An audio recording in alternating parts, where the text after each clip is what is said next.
It's amazing how fast politics crops up. I was just talking to Mason, and, obviously you guys have heard Trump earlier, and it's all about the DEI and stuff like that. And I'm thinking, who's that for at this moment in time? You should be pissed. Don't get me wrong.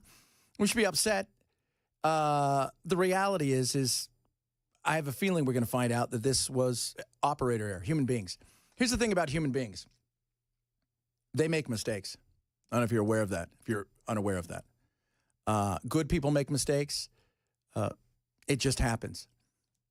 I mean, it was surreal watching it last night. You want to know what the surrealest moment outside of that?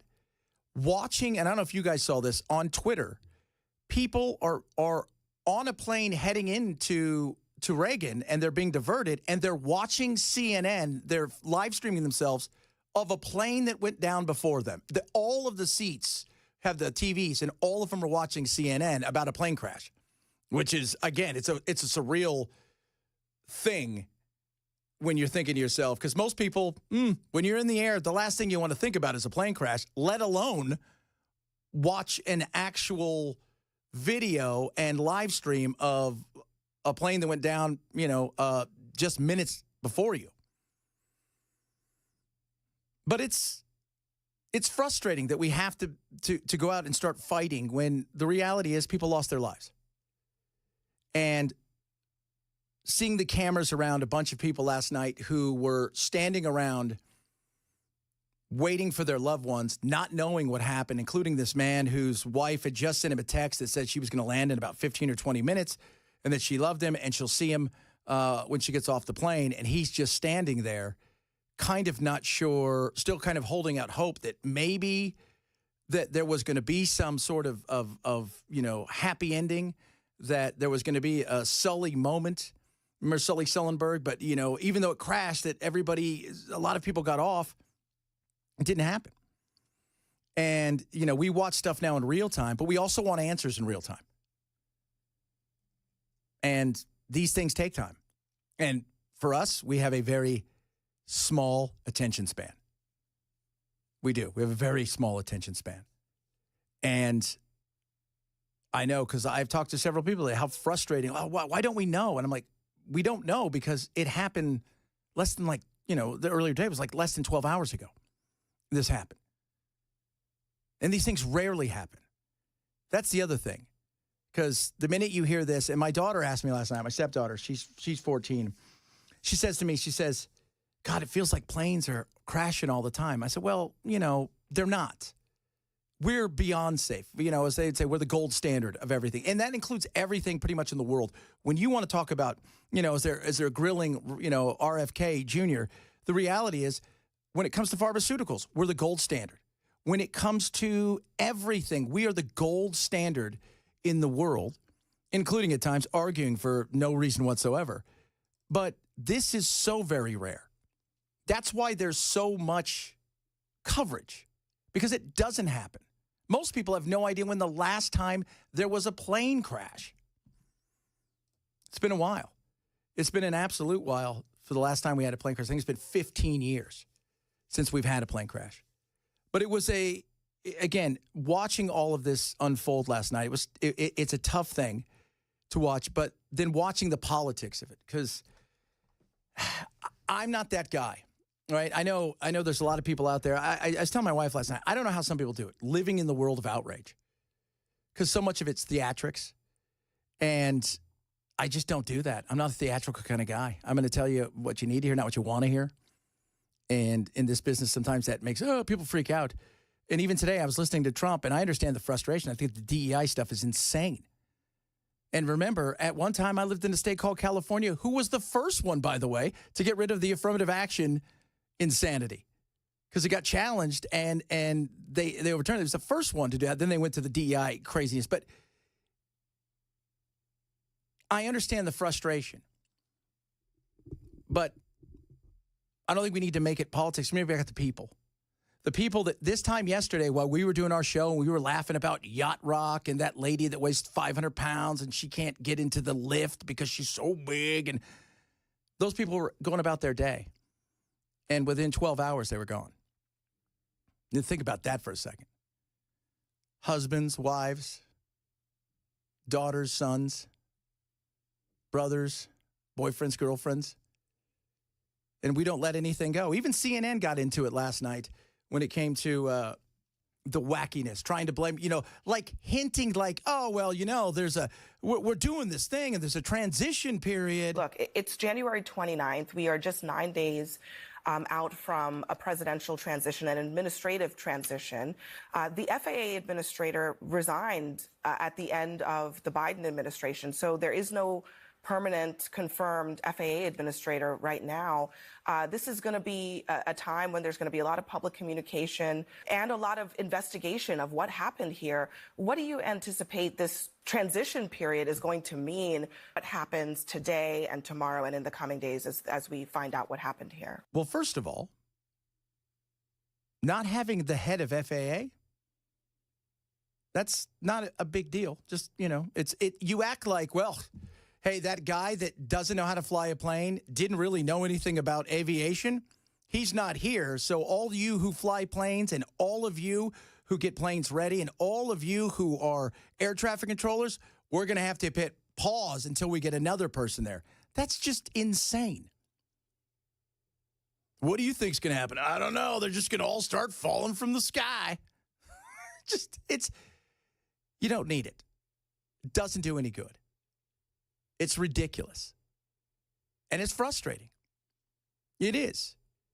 And, like I said, this want to know everything, too. And that's part of just human nature. We want to know stuff, right? Whether, how many times we talked about, well, if somebody dies near your age, you want to know, oh, did he get hit by a bus? Or was it something that could happen to me? Because I'm not going to get hit by a bus. Or, there's that sense of mortality. It's the human nature side of stuff. And, last night, that thing broke into pieces. And, of course, it originally started out as, can they rescue somebody? And this is the perfect example of the insanity. I started watching it because I had to get up early. I started watching it. As I'm watching it, I'm thinking to myself, okay, it sounds like they've got some people and they're getting them off and bringing them in and that they're survivors. And people are like, oh, we know there's 4 or 5. There was no survivors. 0 survivors. That thing broke into several pieces. What is being described to me is gruesome, that they've been finding the bodies, that the collision broke the plane into at least a couple of parts. The helicopter can be seen a short distance away. This source described that the helicopter may have been upside down at one point. Just devastating details. Also, the source is describing a situation where, because of the state of the bodies, there will be some complicating factors in terms of the body count. And just think about that for a second, how hard they hit, the fact that it broke up, and they're finding, bodies. And think about the men and women out there who are the divers who are working in this kind of stuff too. It is devastating. But for me, again, I love politics. I eat it up, do it for a living, and I have fun with a lot of other stuff in life because that's who I am. But I do get frustrated at times with some of the, I got sent so many conspiracy theories last. Within 5 minutes, Barack Obama was on that helicopter. I was like, really? Really? And then that thing was done on purpose. There was nobody driving it. There was nobody flying it. You're like, can you let it go? Can nobody let it go for a minute? No, they can't. They can't. And some people, you do it purposefully because you like the clicks and you like the likes and you like all that stuff. Don't buy into it. Here's one thing, though. It was always an if, for a lot of people, but it was never for me. It was always a when. When was this going to happen? This is really staggering that this has happened, and there have been close call after close call involving commercial flights on the runways of commercial airports, major airports in the U.S., a spate of incidents that really took off in 2023, none of them ending up occurring with a midair collision like we have seen here. And that's what my daughter brought up. Oh, my God, they're always, close, and they're always... Seems like they're always crashing. No, they're not. They're not always close and they're always crashing the way you think. It's busy. And one thing Trump talked about today, which was absolutely right, and we'll touch on a little bit later, is there are some things when we sit here, we've talked about DEI, which I think is ridiculous. I think we can all agree on that. There are things out there, though, where, okay, if you want to have DEI in a certain office thing and you really want to push some sort of agenda and nobody's life's at stake, okay, that's what you want to do. If there are lives at stake, it needs to be only the best. Everybody's fine with DEI until, like I said, when the fire started, until they're operating on your brain and you don't want to have the person that they decided to pick because of the gender they chose that day and they're non-binary, but you're not quite sure if they're a good surgeon. No, you want the best surgeon, and you don't care if he's the worst person on earth, as long as he does the job. Same thing with your pilot. You don't want to know your pilot's not really great at flying, panics, has anxiety, is neurodivergent and non-binary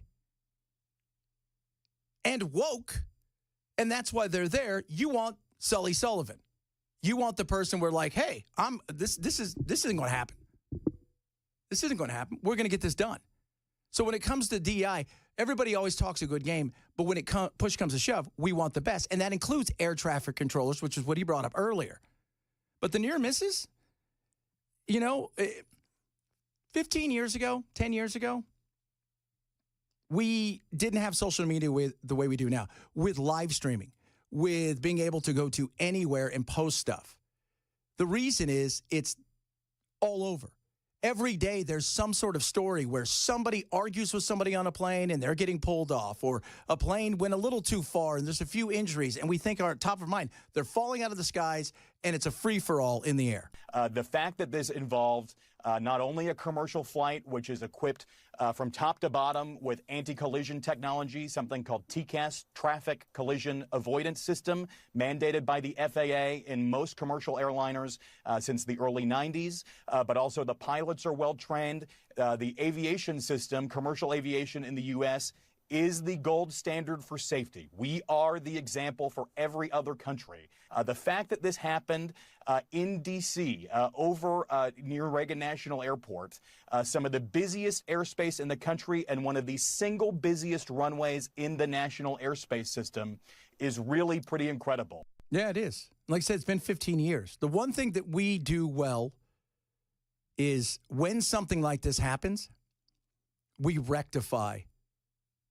If it is a mechanical issue, if it's an issue with air traffic control, if it's an issue with any of these things, we rectify those situations better than anybody.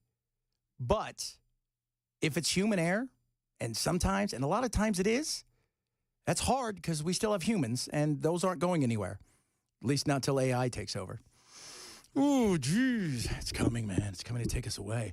The whole thing last night was just bizarre. I was like, I got a text from one of my other producers from my morning show, who lives just about 2 miles from there, says, dude, something's happened, and I don't think it was an accident, judging by the amount of force that he saw going out there.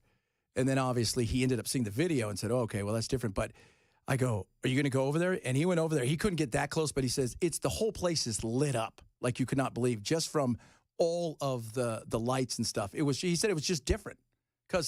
Because of the space and what's around there, how much military, how much police and fire, it was just, he said he'd never seen anything like it before. Coming up, a lot of stuff still to get to today. We'll talk a little bit about the immigration dealio yesterday. The lady getting pulled out was rather interesting. Her husband, who was here illegally, and she was upset about that, the bill. And, immigration's a big deal. It's on a lot of people's minds, not just nationally, but locally here. Talk a bit about that. More on this as well. If you miss any of the show, we say... Shame. Shame.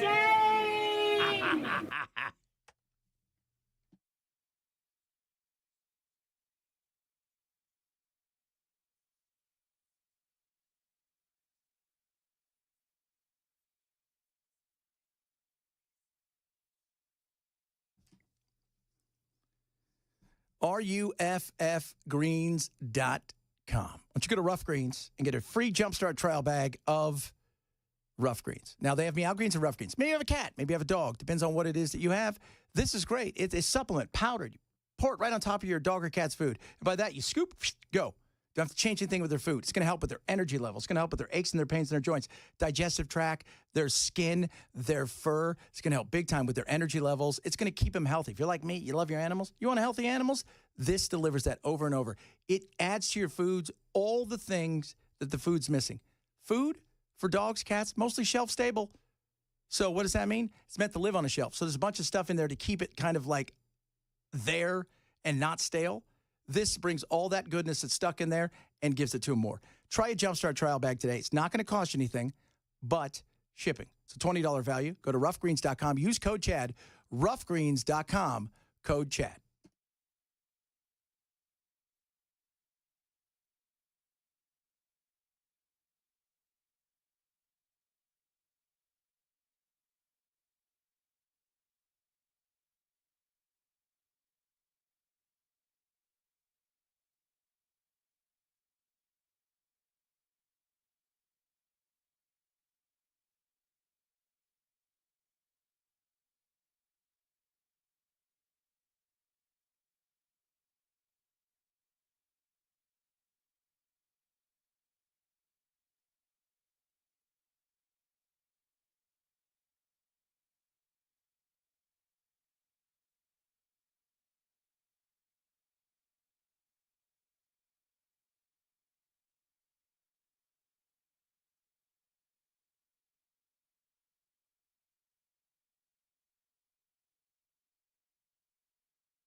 Busy Bee Plumbing. I'll tell you about Busy Bee. That's the bee right there doing its thing. Comfort, you want it? New year, new comfort. Winter warm-up specials going on right now at Busy Bee.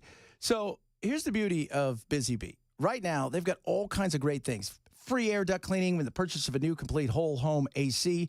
Free air duct cleaning package upgrade. So you can buy the middle and you get the big package right there. Top of that, they have great things like complimentary, and I love this, smart thermostat with any HVAC replacement. It's a $200 value. You get it free. What does that mean? You're getting out of work. It's 90 degrees with 100% humidity. You're like, I'm turning it on. Here we go. I'm controlling it because you don't want to be sweaty and gross because nobody wants that at all. That's the great thing about Busy Bee. Then they've got plumbing and tons of great deals with plumbing, including free automatic whole home shutoff with leak detection with any mainline water replacement. Whole home water repop deals as well. You're going to get $300 credit on a tankless conversion. Tankless water heaters are amazing. So Busy Bee right now, are you ready for it?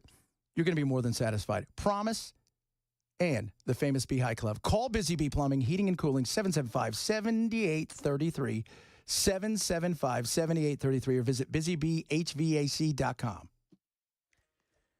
All right, drivers in Robertson County got some construction slowing things down 24 westbound right there at the McMahon Hollow Road overpass. That's going to be stop and go from the Cheatham-Davidson County line. And in Goodlettsville, a crash blocking the right entrance lane 65 southbound at Long Hollow Pike. D.C. plane crash, Tennessee special legislative session, and advertising for the Super Bowl breaking records again coming up at 12:30 on Super Talk 99.7 WTN. Yeah, those records are crazy how expensive those things are. It's every year. It is. You know what's interesting? Did you see how many people tuned in to the AFC Championship game? I did not. It was all 56 million. Wow. And this, you know, people, some of you may hate football, whatever, but it's king, and no doubt about that. The Chiefs fatigue is interesting. Yeah. Because we have this weird thing in this world where we love it when Mahomes was great and he was awesome to watch and it was all this thing. Then they got too good and we're like, well, we need to bring him back down a size. We want them to lose. Right? It's the same thing with like music artists. We want somebody, we love in this country when somebody goes from nothing, builds up, becomes something, and then everybody wants them to kind of, they're too big for the britches. We need to knock them down. Yeah. And then we want to see her rise up. Like Lindsay Lohan's a perfect example. We wanted to see her fall because she was so obnoxious. And then we wanted her to rise again, and we cheer her on for that. Yeah. It's almost like our way of saying, no. Don't get too big for your britches. Well, and now with the Chiefs, you have you kind of have a double whammy because you have a lot of people out there who, for whatever reason, do not like Taylor Swift. Therefore, now they do not like Travis Kelce. And I've always said it's not their fault that the media shoves their cameras in their mugs every day. No. They're just there doing their thing. It's not. I think at this point, Taylor Swift would gladly accept the break from cameras in her face. Oh, absolutely. Totally. I mean, it's and like you said, it's not their fault. And they recognize, though, I will say this. People say, well, she doesn't really help that much. Like my little brothers and stuff, they like football. They love it. They, on the weekends they watch it. My aunt and my mom started paying attention. And she loves Kelce and all of that. Yes. But she would never have known that stuff if it wasn't for Taylor Swift. Right. So, and now she likes football. She pays attention. Yep. And I'm like, she calls me last week. She goes, do you think that Josh Allen, because she likes Josh Allen now too, because he's with Haley Steinfeld. She goes, do you think they're going to win? I'm like, what? Who are you? Who is this person calling me? But the amount of money, I was thinking that if somebody dropped out today, I bet you if there was one or two 30-second commercials, they could bid it up well past even what they're getting now. Oh, they'll get it. You're right about that, dude. Because the eyeballs there's so many. We don't, like we all watch. You could go watch Rogan. You watch Rogan whenever. So he may get 2 million views, 10 million views, 100 million views, but it might take 6 months to get there. You're going to get 155 to 160 million people that day watching it all at once. That's why sports is king. That's why everybody's fighting over sports. Netflix, Amazon, all of it. Yep. Live sports is absolutely the king of everything because it's the one time everybody's together and your message is in front of everybody at once as opposed to bits and pieces here and there. Dude, if I didn't like sports, I could save my family $90 a month. But because YouTube TV has the best access to the sports I like, I got to have it. His daughter has no shoes, but he's got to have his sports package. That's a smart thing, right? Hey, well, she's 25. She can pay for her own. Well, absolutely. But still, even if she was 5, I mean, at some point in time, honey, it's people used to walk barefoot all the time. That's right, There's that including guy, your daddy. have you seen it? The guy from Minnesota, Buffalo, Mac Hollins. Yeah. Have you seen him when he's a dude who believes in being grounded, so he wears no shoes ever. And he also dresses crazy. When he came to the football game, he was dressed like Animal from the Muppets with a giant head, but he never wears shoes, even in the freezing cold. Goodness. Yeah, see, so it can be done. Yes, it can. Just letting you guys know that. Well, we're going to talk a little bit more about football. He's got it coming up. Looks like USA, I think it's the skaters, right? The United States skating. I don't know the exact name of it. They were in the Boston Skate Club. Okay, yeah. And there's Nancy Kerrigan. Nancy Kerrigan. Do you guys remember the whole thing with Nancy? Oh, yes. Yeah, with the look on her face, you'd think she got whacked in the knee. Can I just say, there are things in life you miss. You can't get out, whether it was of your head, 9/11, yep. What happened with the Challenger. We talked about all that stuff the other day.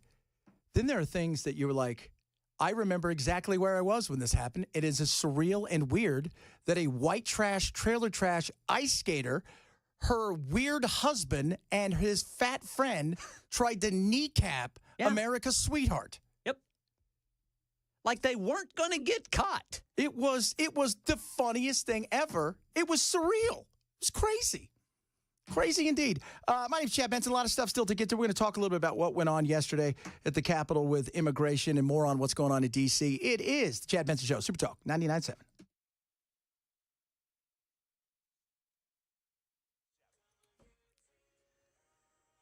.30 on the dot. I'm Ken Weaver with your top stories. Got the full forecast in 5 minutes. Recovery operations continue in the Potomac River after an American Airlines passenger jet and an Army Black Hawk helicopter collided last night, killed everyone on board both aircraft, 3 crew members there on the Army Black Hawk helicopter. President Trump, in remarks at the White House, says an investigation will determine why. You could have slowed down the helicopter substantially. You could have stopped the helicopter. You could have gone up. You could have gone down. You could have gone straight up, straight down. You could have turned. You could have done million different maneuvers. For some reason, it just kept going and then made a slight turn at the very end, and by that time it was too late. ABC News asking about President Trump's suggestion diversity hiring could have played a role. Are you saying this crash was somehow caused and the result of diversity hiring? And what evidence have you seen to support these claims? It just could have been. We have a high standard. We've had a much higher standard than anybody else. And there are things where you have to go by brain power. You have to go by psychological quality. Stay with us for updates on air and online on Supertalk 99.7 WTN. Here in Tennessee, the special session of the General Assembly is expected to wrap up today. The House and Senate right now debating school vouchers and illegal immigration bills. The $450 million Hurricane Helene relief bill has already passed both chambers and on the governor's desk. Advertising rates for this year's Super Bowl breaking records. On Super Bowl Sunday, for many, it's the commercials viewers want to see. And one that's getting buzz, Billy Crystal and Meg Ryan reprising their scene from When Harry Met Sally for Hellman's Mayonnaise. Oh my gosh. Advertisers are willing to pay big bucks for these coveted spots. Viewership for the Super Bowl expected to top 120 million. Ad space sold out in November, pushing the price tag for some 30-second ads to $8 million, $1 million more than last year. That's the latest news. Weather is next. I'm Ken Weaver, WTN News.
A lot of people chiming in about $8 million for a 30-second spot. They think it's a little bit much for the Super Bowl. What do you think the return is on that, dude? You know, it's interesting. That I thought that today. I'm thinking, what could be a return? Because most of the people that can afford that, it's more about brand recognition than return. Right. You know, if you've got $8 million to spend on something, you know, people probably know what your product is, or you're a criminal. Like, you know, was it crypto? The crypto people that remember 2 years ago or 3 years ago when they dominated the Super Bowl, and then like 7 months later, you know, Bankman-Fried and everybody was all arrested. I wonder, you know, like. Movies, they get a big bang, I think, rolling out stuff that you're going to get for, you know, some of that. Okay. For Bud Light, because of their misstep, obviously, with Dylan Mulvaney, they're trying to rebuild the brand. Maybe there's something there. You know what I thought would have been funny? And super ballsy would have been great. I'd have had Peyton Manning throw her pass.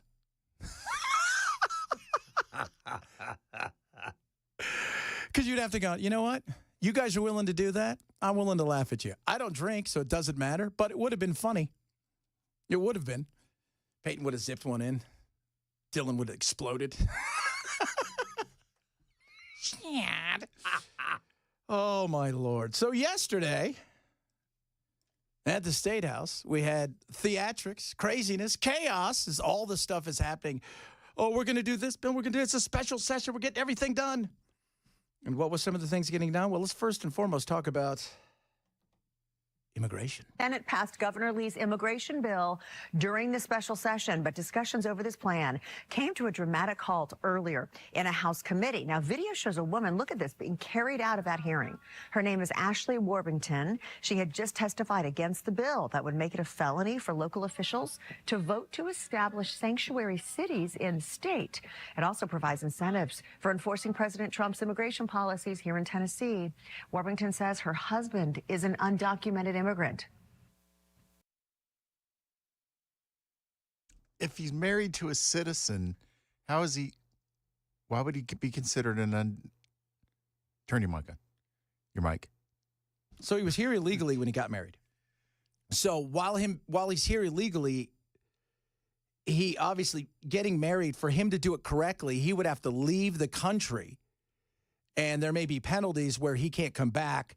So it's just one of those things. I think they have a kid as well. Mariah Ken is an 8-year-old. Is that what you said? Something like that? Yeah, 8 years old. So she caused a bit of, there was several people causing a kerfuffle there. Shame was one of the things that you heard. And I look at this, first of all, how much, like, really you're going to felony if somebody votes for that? What cities are going to do that? What part of the state's going to do that? Well, we might do it here in Davidson County. We might do it. Chances are, no, but Ken and I were talking about this earlier, and I said Republicans have, right now, they're on that high ground, that moral high ground, the anger that people felt with the insanity at the border. You want to be strong on it. You don't want to be ridiculous and overreach. Because here's what I know about people. We're fickle and will change rather quickly. And that's something I think that sometimes people think, oh, we can do whatever we want. No, like we're talking the other day. Was it Mississippi's thinking about, having bounty hunters like it's the Old West? Come on. I mean, at some point, like, you don't want to be absurd and say, we're going to fight and spend every dollar we have protecting somebody who shouldn't be here. No, that's ridiculous as well. But where's that happy medium of, hey, we're here to get the bad guys. We're here to get the people that have done wrong. If you're here legally and you get caught up to it, you may pay the price, and you recognize that. That's the other thing. Everybody I've ever known who's come here illegally, whether they've overstayed their visa or just been in the country forever and a day, and, you guys maybe don't have it here, but living in the Southwest, where, I'm talking about living in Arizona, California, at times Texas, because the border's right there. There's a lot of people that are here illegally. People, people, some were born here, but a lot of them, they're just, their family's all illegal. My friend Griselda, she's now a U.S. citizen, but her parents aren't. They snuck across the border when she was like 4 or 5. And her story is amazing. And so, but she always says, my parents recognized they've got a business, they own a house, they recognize, though, that they came here illegally, and at some point in time, they could face deportation. But you don't want to. The problem is, and this is the Democrats, this is your fault completely. The pendulum is swaying so far to one side that we expect the reaction, and then what happens? The reaction at times overcompensates. And then we have this battle that goes on, and we don't want the extremes. We want stuff done. It's really, really scary. He has been here for over 20 years and built a life, has a successful business. And there are many, many families and individuals also like that, just looking for a better life and have been here for many years. Where do they have a home to go back to? This is their home. Republicans say they're going after illegal immigrants who are violent criminals. But Democrats worry about harassment and targeting people for their looks. The House hasn't voted on the bill yet, but they will be meeting tonight. So, and where's the reality we talked about in what is going to happen? You want to get the bad guys out of here? Everybody is about that. Should we be targeting every school? Should we ask everybody for their paperwork? Are we going to? That's something where you start thinking and go, no, this is what's going to happen, because the reaction will be just as it swings one way, will start to swing the other way. You want to find that, hey, how do we stop the border, first of all, which is the most important thing, right? Stopping the insanity at the border. Secondly, you're going to get a lot of people that are going to self-deport, who do want to be here, recognize they're going to eventually be denied any chance of being here. They're going to go home so they have a chance to come back sooner rather than later, because if you're caught and you're sent back, there's a 10-year wait period to get back in this country legally. So many people don't want to risk it. But what do we do with the others? Because there is plenty. Yeah, in this situation, let's just say they deported those guys. What happens to their company, and what happens to the people that make their living from their company? I mean, it's suddenly the cascade effect is damaging innocent people. Yeah, it is. And there's a lot of people out there that, even some that are texting, oh, you just don't know. No, you don't understand. I don't think people really get the amount of people that are here that do contribute, whether you want to believe it or not, is huge. And if we were ever really serious about it, you're going to go after every single business owner you can find, but the Commerce Department's never going to allow that. And Republicans and Democrats are never going to allow anything like that to happen, because many of them are their donors, and they've played this game for a long time. So we played this weird game until it got to the point where it was so ridiculous that now we've got to figure out what we do. Well, now we've got 20-some plus million people in this country. And to think that you're going to get 20 million people out, you are fooling. First of all, we do not have the manpower, and we do not have the resources financially for that. So you focus on the low-hanging fruit, the people that have been through the asylum process. They got to go. You came, you tried, it didn't work, you got to go. Okay. The bads, absolutely, 100%. What do we do with the rest? What's realistic?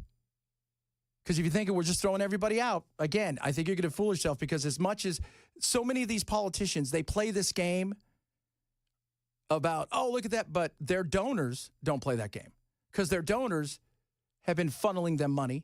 Their donors have been making sure that they, placate them so they can have that cheap labor, so they can do those kind of things. That's the question. How do we handle that? Because what happens in, say, a year and a half, when all that's been deported is 1.5 million people? And some of them are left. And yes, we've fixed the border a little bit, but there's others here.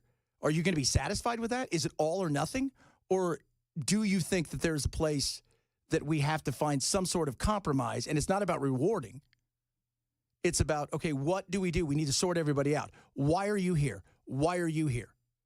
Why are you here? Are you here because it's a booty call? You only be here for a year or two, then you eventually want to go home? Okay. You want to put a ring on it? Let's figure that out.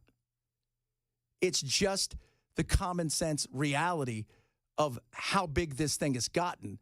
And to think that tomorrow it's going to be, we're done, everybody's gone. You're fooling yourself. Fooling yourself. Earlier today, Trump, not happy. I hope I beeped this right. If not, it's the president. You know what?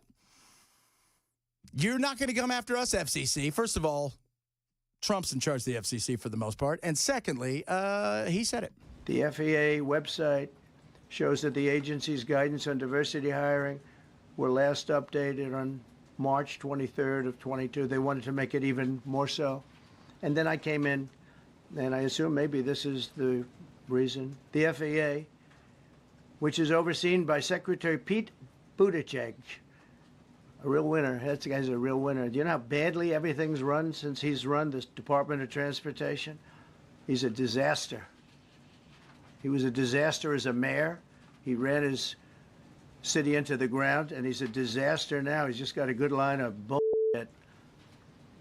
The Department of Transportation, his government agency charged with regulating civil aviation. Well, he runs it, 45,000 people, and he's run it right into the ground with his diversity. So it was interesting watching him. First of all, can we just give it whether you like Trump or not, the dude goes up, addresses everybody. He has God knows how many press conferences every day because he likes that. He likes the jostling. He likes the arguing. He likes I think it gives him vigor. It keeps him fresh. He goes, he looked pissed. He looked angry. You know, the diversity thing, it seemed a bit early of a stretch for that.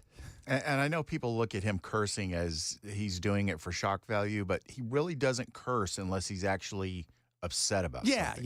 Yeah. He's not walking around like, everybody's got a friend that just like every other word is something horrific. It's just we all got a friend. We don't need to make this about me. Bell's not much of a cursor. I will tell you guys that right now. And now you're lying.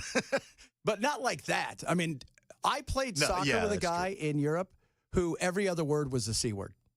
Because England, by the way, that is not the same kind. They don't have that same kind of. It's like calling your friend an idiot over there. Yeah, but man, I tell you what, when you're 15 or 16, you really haven't heard that. Woo, Lordy. I'm like, is he talking to me? He doesn't even know me. Yeah, it's like in our culture that is such a just hateful thing to say. And in their culture, it's just part of everyday conversation. One of the, what's funny about that too, the everyday conversation, over there, I use the word fanny, which is the hoo-ha for the ladies. And man, people freaked out. Oh, I can imagine so. Yeah, you're not allowed to say that. It's like there was a golfer who was talking about his knickers, and he didn't realize that knickers over there actually meant underwear. Yeah, totally. It's a trip. So different way. Hey, same country, separate language. For the most part, kind of, sort of. Coming up, a lot of stuff we're still going to get to. More on the diversity, equity, inclusion. Did this cause the crash? Got some of your text messages about deporting them all. It should be easy. I'd like to see how you're going to do that.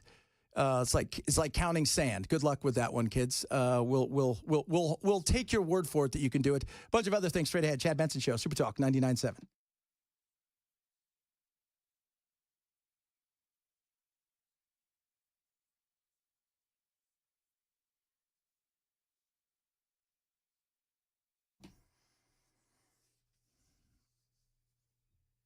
Tell you what, market, up, down, sideways. Nobody's really sure where it's going. We've got inflation issues still. And let's not forget the fact that the dollar is weakened. Birch Gold's going to help you protect yourself as a just in case. Physical gold.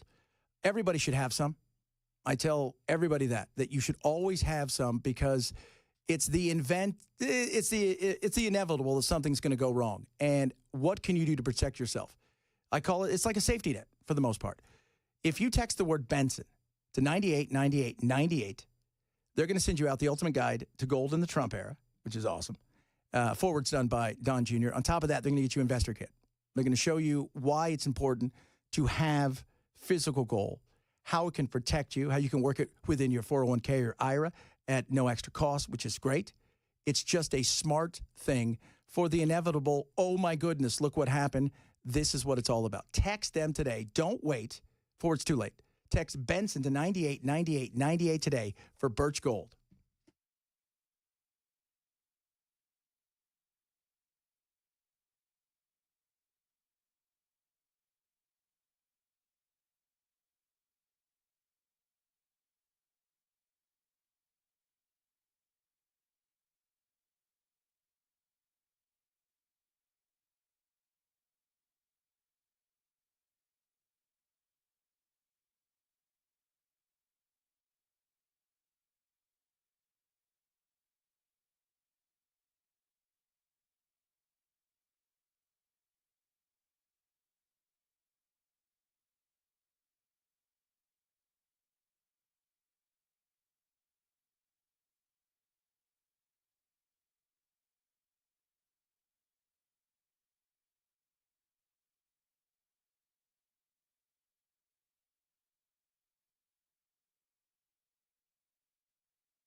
Drivers, we've got a problem in Sumner County. 65 southbound is stop and go between Bethel Road, that's exit 104, and Long Hollow Pike, exit 97. This appears to be from an earlier crash. It is a 29-minute delay. Searchers have recovered 28 bodies after the terrible tragedy over the Potomac River last night. We got a full report on that and other top stories at 1 on Super Talk 99.7 WTN. Starbucks says it plans to cut about 30% of food and drink options from its menus later this year. The move comes as fewer customers have been buying from the coffee chain. Starbucks sales dipped 4% in the U.S. and worldwide in the latest quarter compared to a year earlier. It is the fourth straight quarterly decline for Starbucks. Yeah, they said they have too many drinks. Just keep it simple, guys. Coffee. That's all. Keep it simple. They don't let you use the bathroom anymore. Like, are we far enough away from that thing in Philadelphia? We didn't let the black guys use the bathroom. Okay, all right. Let's do some different things. It'll take you 10. Go ahead. They've changed that whole policy now. Now their policy is you cannot come in and just sit down and write your screenplay. You've got to buy something. Yeah. Oh yeah. The screenplay is very important. I saw Ken in there writing his screenplay. It is true, man. That's actually what he does between newscasts. He's not really looking for news. He's writing a screenplay. I went in there earlier, and he's in there trying to find sound bites that are hilarious. I'm like, that's exactly what I want the news guy to do. Well, he got me the new shame. That was a great shame. It's a great shame. It's a shame. It's a shame those ladies did that. Shame you're here. Shame for you. Some of you are angry about the fact that, we're talking about what do we do with all these people who've been here a long time? Get rid of them. Okay, how are you going to do it? Bell and I were talking at the break. You can snap your fingers. You're not Thanos. So there's no snapping of the fingers, only people that are here illegally. Oh, wait, they're still here. They're not. So what are you going to do? We're going to round them all up? Do you have the power? Things not working. No. And everybody's like, well, go after the employers. You're not going to go after the employers because they're the ones who help keep you as a congressperson employed. So what do? It's not about whether it's right or wrong. It's about the reality of what's going to happen in this situation. Some people think it's wrong. You shouldn't go after everybody. Some people think you should throw everybody out. Okay, well, where's the common sense? It's not about the middle ground. It's just the compromise that's going to have to happen based on the fact that it's not going to change much by taking 1,000 people a day off the streets. As long as they're bad people, great. But you're going to continue to have a situation where you're going to have millions of people still here, and they're not going to self-deport. They'll hide a little bit more or do whatever. Would you rather them be a part of society or live in the fear? We have to be adult about it. I mean, like you say, it would be great if nobody left their nation and snuck into any other country. But that's not the reality. It isn't. And we were joking earlier. We can't get people to work at Starbucks. You think somebody's going to pick strawberries? Yeah, good luck with that. Coming up next hour, DEI. Did it cause the crash? We'll discuss as well. And I've got the greatest, worst, weirdest story maybe of the year. It might be it. It is Chad Benson Show. Super Talk 99.7.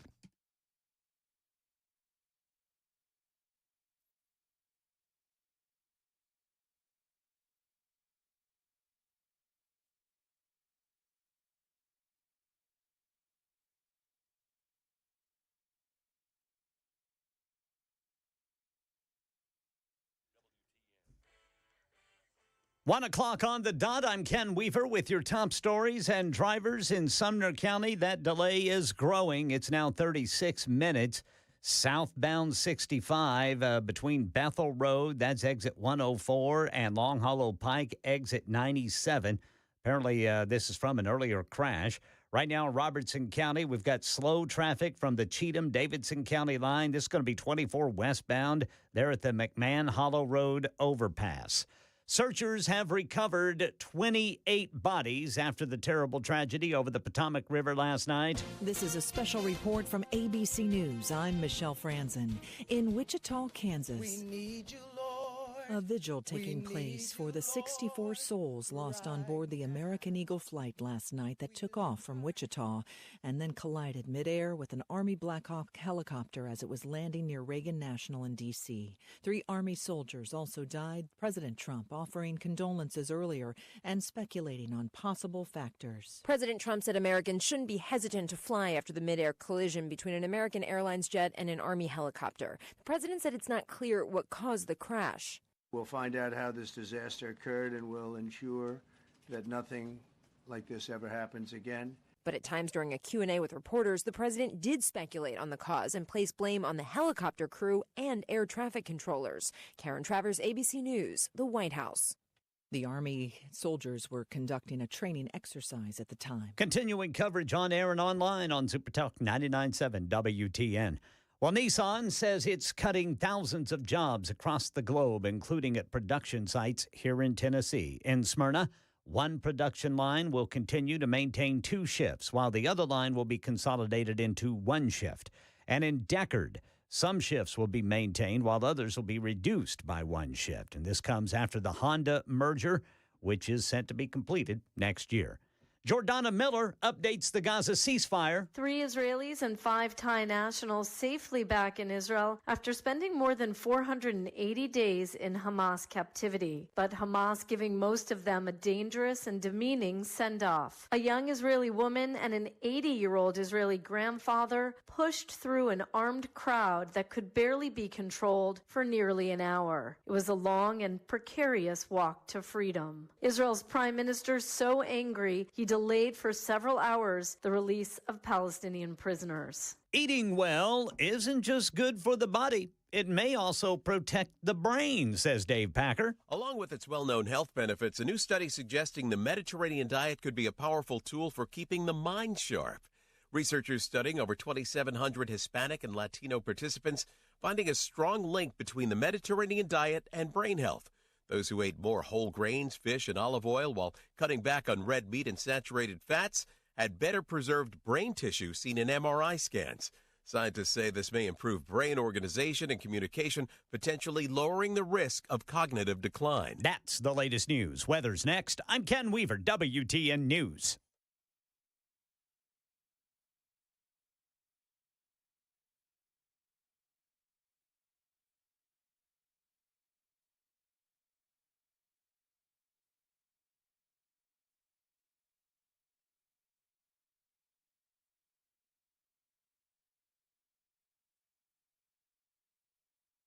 The guaranteed offer is the easiest way to sell your home.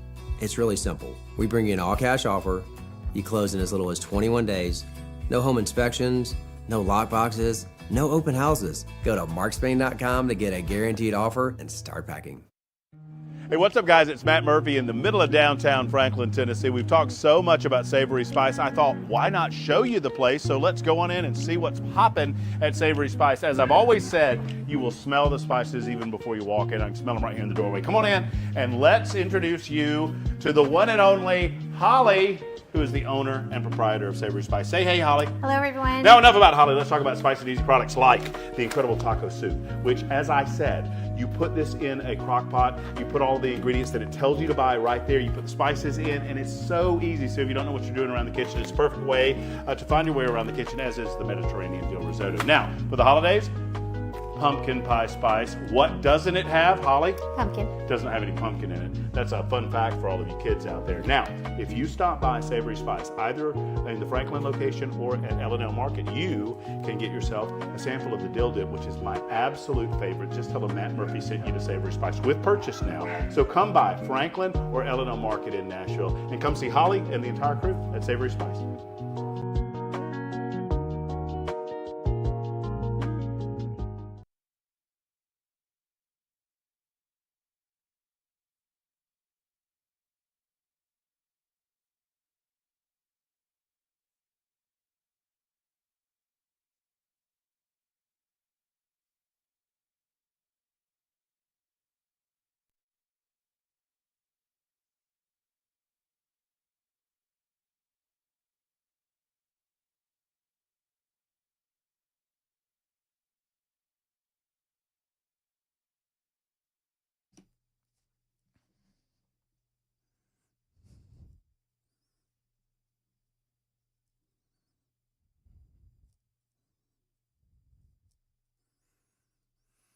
the Wellness Institute of Nashville.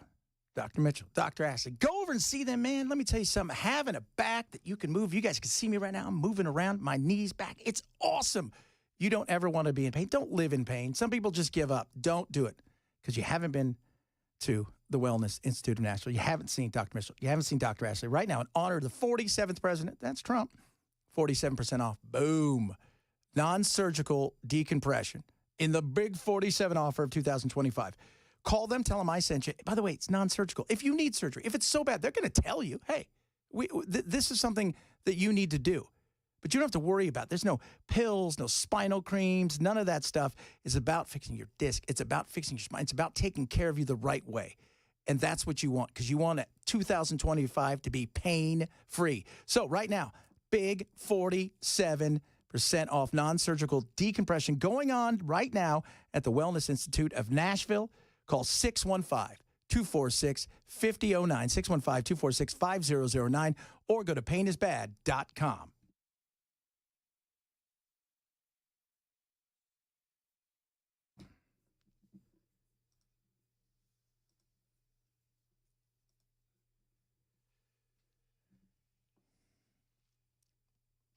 Awful, a nightmare.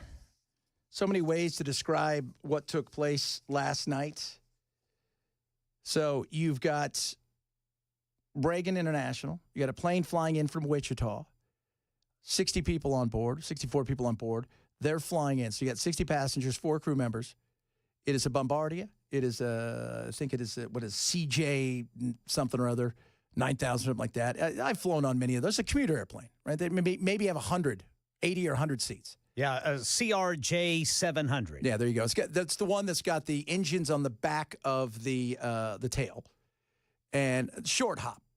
Like 90 minutes, 2 hour kind of thing. Mm-hmm. So you're flying in, and you're just going about your business. You text your family, "We're going to be there in 20 minutes," and then that's it. It's over. You have a helicopter doing something, some sort of training, which again is what exactly took place.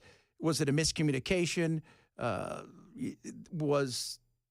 That's what we're going to find out in the next few days. But and some of you who already think it's, sabotage and stuff like that, we appreciate those texts.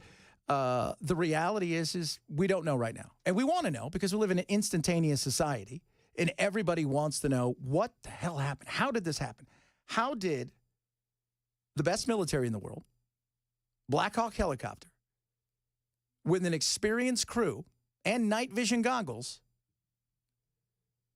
crash into an airplane? That's what everybody wants to know. Was it done on purpose? Was it this? Was it that? Was it human error? Because I don't know if you're aware of this. Human beings make errors. That's what happens. But there were no survivors. This is one of the biggest, most complicated airspaces in the country and airports. These are the most advanced and qualified people. There is no evidence suggesting that any one specific person in that tower is responsible for this crash. Because within hours, the politics came. Whether it's people saying we need to get the manifesto. We need to find out who was flying that. Was this a terrorist attack? Was this sabotage? To it's DEI, it's diversity, it's equity. They hired somebody who shouldn't have been hired. It's frustrating. It's frustrating. President has every right to be upset. Should be. People out there on the left who think, "Oh, this is all Trump's fault because he's in office now, and Pete Hegseth, and it's all your fault because again, you're ridiculous." We don't let anything happen anymore. We don't care about truth. We care about a narrative. There's a difference. The narrative, it just needs to be the narrative. It doesn't need to be true. Want to push something, we'll push it. Could this have been an accident caused by a human who maybe got confused, followed the wrong airplane? That is always possible. That is.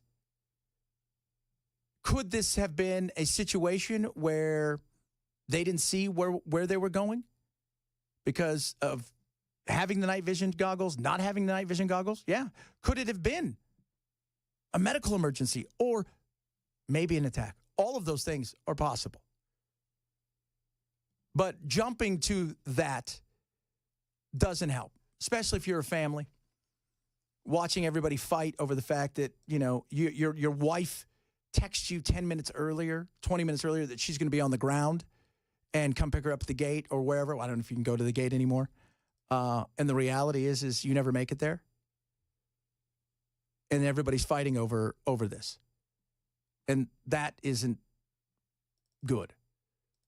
Sean Duffy, by the way, who is the new transportation secretary, how's that for a first day? First plane crash in 15 years. We have early indicators of what happened here, and I will tell you with complete confidence, we have the safest airspace in the world. Which we do. We have the safest. Because, look, flying is one of those weird things, right? Where we have no control. We're 36,000 feet in the air in a tube. There is no pulling over to the side of the road if there is an issue. And we'll just get it fixed at the next stop kind of thing. So there is that weird kind of control issue that people have because we want to feel like we're in control. And something like this, there was just nothing anybody could do once the plane was hit. There was no trying, like when they hit the birds or whatever happened on the Hudson, there was a fight to get the thing going, right? And to try to bring it down and land it. This was not that. That thing hit the tail. That thing split into a bunch of pieces. Then it went straight down. But safety, yeah, we're safe. This period in time has been the safest time for aviation in American history. We have not had a crash in more than 15 years. There has been so much work done over the decades to make aviation safer for all of us through NTSB investigations, through FAA regulations. But last night, all of that ended, and now we need to figure out what happened. And the one thing we're great at is figuring out what happened and fixing the problem. I will tell you this, safest day to fly? Today. Everybody's on super high alert. They're doubling down on certain situations, maybe even other situations where the military or something may be flying. They say, you know what, maybe not today. Yeah, your pilot's not just going through the checklist. He's going through the checklist. Yeah, he is. He's asking the guy, are you sure there's nobody there? Are you sure there's no, and I've been on, let me tell you something. I've been through some hellish flights. You've flown a ton too. You and I were talking about it today. Yeah. I've been on some flights, man. I was actually on remember Continental? Yeah. I was on a Continental flight one time, and this guy, it was a similar type plane where it was a jet commuter, but there was a drunk guy in the passenger seat who kept trying to open it was in the emergency exit row. And he kept trying to open it. And I finally just leaned over to his friend who was trying to stop him. And I said, I just need to let you know, if he grabs for that door one more time, I'm going to beat his ass. That's smart. And he literally got on the guy and was holding him down. And I called the flight attendant over. I said, this moron's trying to open. This is pre 9/11. I was going to say, this is super pre 9/11. I said, this moron's trying to open the door. He's blasted out of his mind. And her response to me, what do you want me to do? We're about to take off. Yeah. Totally different. The guy's trying to open the door, and her response is, we're about to take off. Oh, it is. That right, the funny thing is, the pre 9/11, if you ever watch movies that are pre 9/11 and it happens to be they go to an airport, it is so weird to see people just walk up and buy a ticket. Oh, yeah. And you're meeting your family at the gate. Meeting your family at the gate. It's not a big deal. To get my son's coming out here for Easter break. To get him, you got to go through all this rigmarole, right? To walk him to the gate, to get him to the gate. It's so weird. And I'll say this, I never worry about what's on top of the plane as far as the passengers anymore. I worry about what's underneath because I don't know who any of those baggage people are. And, usually when bad stuff happens in that situation, but we're still the safest. But there is that weird thing. I'm not really a fan of flying anymore, and I used to love it. I was in a flight back in the day. I was talking about this earlier because I did an episode with somebody talking about the kind of the fear of flying, and I said I never had any kind of weirdness until I had kids. Then kind of everything changed. Ken, do you ever had any weirdness with flying? Because you think you have kids, man. Life changes. No. The only weird thing I ever had was I remember approaching Salt Lake City once. We had, like, right as we're about to touch down, all of a sudden the plane drops and just slams onto the runway. Everything comes out of the overheads. I've got my kids with me. They're freaked out. For some reason, they take us, we get to the terminal. I'm supposed to go catch another flight. So I got my kids, got off the plane and everything, and they made a quick change, and we had to get right back on that plane. Ooh. And that made me same quite plane? nervous. The very same plane. It took about an hour. It was an hour late because they had to check it out. But we... Make sure they were making sure it wasn't damaged when it hit the ground? Yeah. We got back on it and flew into Oklahoma City with no problem. Did you make it? Yeah. I was flying. Let me check. I was playing in the USL. This is before the MLS, before Nashville and all these teams.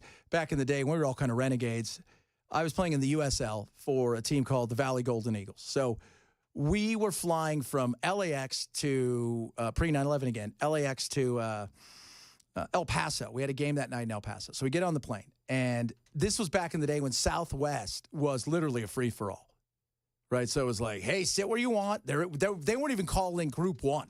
It was just like, run, get in. And Southwest had these seats in the middle and in the back where they faced each other. And they had like a table. And so we're in the back, and I'm with this guy, my buddy, who is from Nigeria. His name was Abby No Abby. Abby's not done a lot of flying. Great name. Oh, he was great. He was hilarious. And we had 2 pockets of air where it threw everything around like you couldn't believe. They were actually, when we landed, they had to take a couple of people off. The look on people's faces. And it was a trip, right? But to me, I was like, whatever. It's air. It's probably only 10 feet, but it feels like, and what it does to the cabin and everything is crazy. But I didn't care. As I got older, though, when I had kids, there was that certain sense of, that mortality kind of thing that gets to you. Because I'm like, I want to see my kids grow up, and I don't have control. And every man, by the way, did you see that study last year that, like, most men think they can land an airplane? I did not see that. That is, that's a very male thing to agree to, and a very dumb thing to think you can do. Like, this is ladies, I'm going to let you guys in on a little something. Most men think they can land an airplane, and also most men think if there's a bear, we can fight him. This is why we don't live longer. And as long as there's no more than 13 gang members at a time, we can beat them all. Yeah. All. But it's got to be one at a time. Maybe 2. I'm not taking them all in at once because that's just not fair. That's the insanity of it. But it's control. Being in the air is control. I read an article. There's a great article in Popular Mechanics, and you guys will probably go, there's no way. Engineers don't know how planes fly. They don't know how to stay in the air. They don't to this day. They're not quite sure what exactly goes on. They have theories, but it was in Popular Mechanics. I'm like, I don't know if I want to fly now. Oh, my Lord. Coming up, we're going to do a lot of other stuff. I've got the greatest story. We'll do it next. It's a story that you guys are going to look at me like you cannot believe. You're going to want to hear this because I thought it was fake. I'm like, this cannot be real. Sure enough, it's real. That's how wacky this is. We'll talk about that straight ahead. Chad Benson Show, Super Talk 99.7.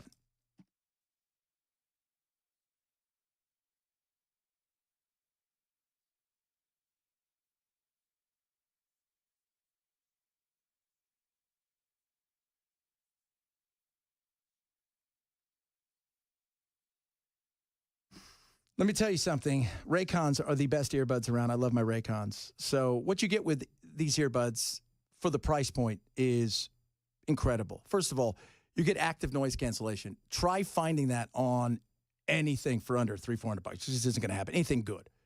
On top of that, you get the best fit and the best sound quality.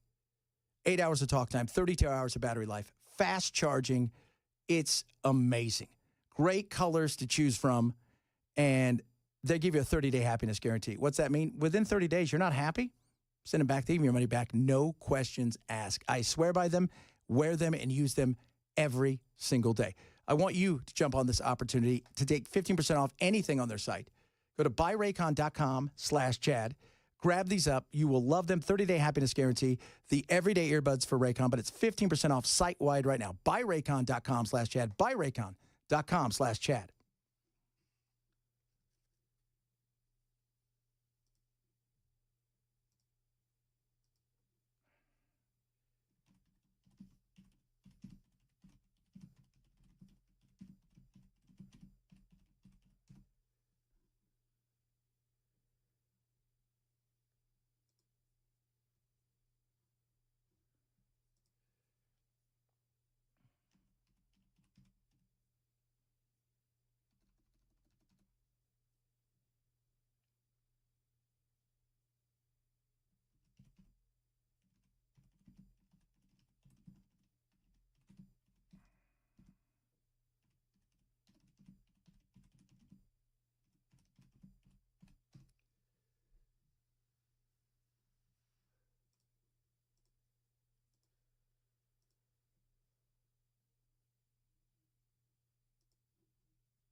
Meet Rhiannon Evans.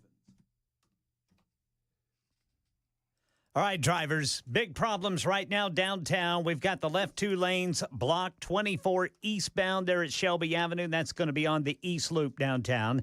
In the Napier area, disabled vehicle blocking the right lane, 40 westbound as you're approaching 24 downtown. And White House, still stop-and-go traffic, 65 southbound between exits 97 and 104 from an earlier crash. We've got the very latest on the deadly D.C. plane crash, Army helicopter collision there. Also, a group of celebrities, athletes, and politicians pitching a WNBA expansion team for Nashville. Tell you about it at 1:30 on Super Talk 99.7 WTN. Ooh, WNBA. Oh, my God. I can hardly not wait. I'm going to try to get Caitlin Clark, I bet. Going to pry her away from... Indiana? Is that what she said? Indiana. Indiana? Caitlin, if it happens. If it happens. Like, do you think when somebody calls up and goes, hey, I'd like to buy a WNBA team, the person on the other line goes, really? Are you being serious right now? Or are we being pranked? Would you be interested in an upsell to the NBA? Oh, my goodness. Do you hate money? Are you laundering money? Is this what's going on? Oh, geez, Chad. All right, guys, are you ready for the weirdest story you maybe hear all year? Absolutely. I'm all about weird. This comes out of Britain. I double, triple checked it. And sure enough, it's everywhere today. Cyber farting. That's right. Meet Rhiannon Evans, a 25-year-old woman from North Wales who recently found herself in hot water, or should we say hot air. Rhiannon pleaded guilty to harassment after sending a series of, fart videos to her boyfriend's ex-partner, Deborah Prithuk. According to prosecutors, Rhiannon sent not 1, not 2, but 7 videos of herself breaking wind over the course of a few days. In the first video, she reportedly placed the camera on her bottom and let it rip, all while smiling at the camera. The recipient, Deborah, was understandably not amused. In a victim statement, she expressed how the videos caused her distress and anxiety and made her feel unsafe in her own home. Well, first of all, that's you. If you feel unsafe because somebody's sending you fart. By the way, there are people out there, ma'am, that pay good money for that. You go to OnlyFans and fart it up, and I bet you'd make a ton of money. I mean, it's weird. I mean, there's weird stuff out there. People out there that like watch fat women sit on a balloon. I don't know what that's about. You do you, whatever. But the thought that, like, I can't be in my house because a girl sent me a fart video, that is crazy. I've got to find another place to live. Yeah, I do, because it's smelly here. Rhiannon, however, claimed she sent the videos because she felt her partner was being treated unfairly in a child custody dispute. Prosecutors argued that Rhiannon's actions were purely malicious, pointing out that she seemed to find the whole thing hilarious. But her defense lawyer had a different take, stating that Rhiannon had been drinking at the time and didn't realize the impact her actions would have. She also mentioned that Rhiannon has mental health struggles. The magistrates didn't take the case lightly, Rhiannon was ordered to complete 15 rehabilitation sessions, undergo 60 days of alcohol abstinence monitoring, and pay £100 in compensation to Deborah. She was also slapped with a 2-year restraining order and banned from contacting her victim. She farted and sent those to the lady. She farted and sent those to the lady. The craziness of it all. And then there was a victim impact. What could you possibly say was done to you that you need a victim impact statement? The sounds were very offensive. It's like Britain is just they've going lost the way of the they've dodo. lost the absolute plot in Britain. I have no idea what's going on over there. The insanity of, we talk about wokeness here and we have fun with it, but they have left reality so far behind. You have a higher chance to be charged for a meme on Facebook than you do for rape. Yeah. In that country. And that's not an exaggeration. There's literally been instances where rapists have gone free and they have put people that have posted memes on social media in jail.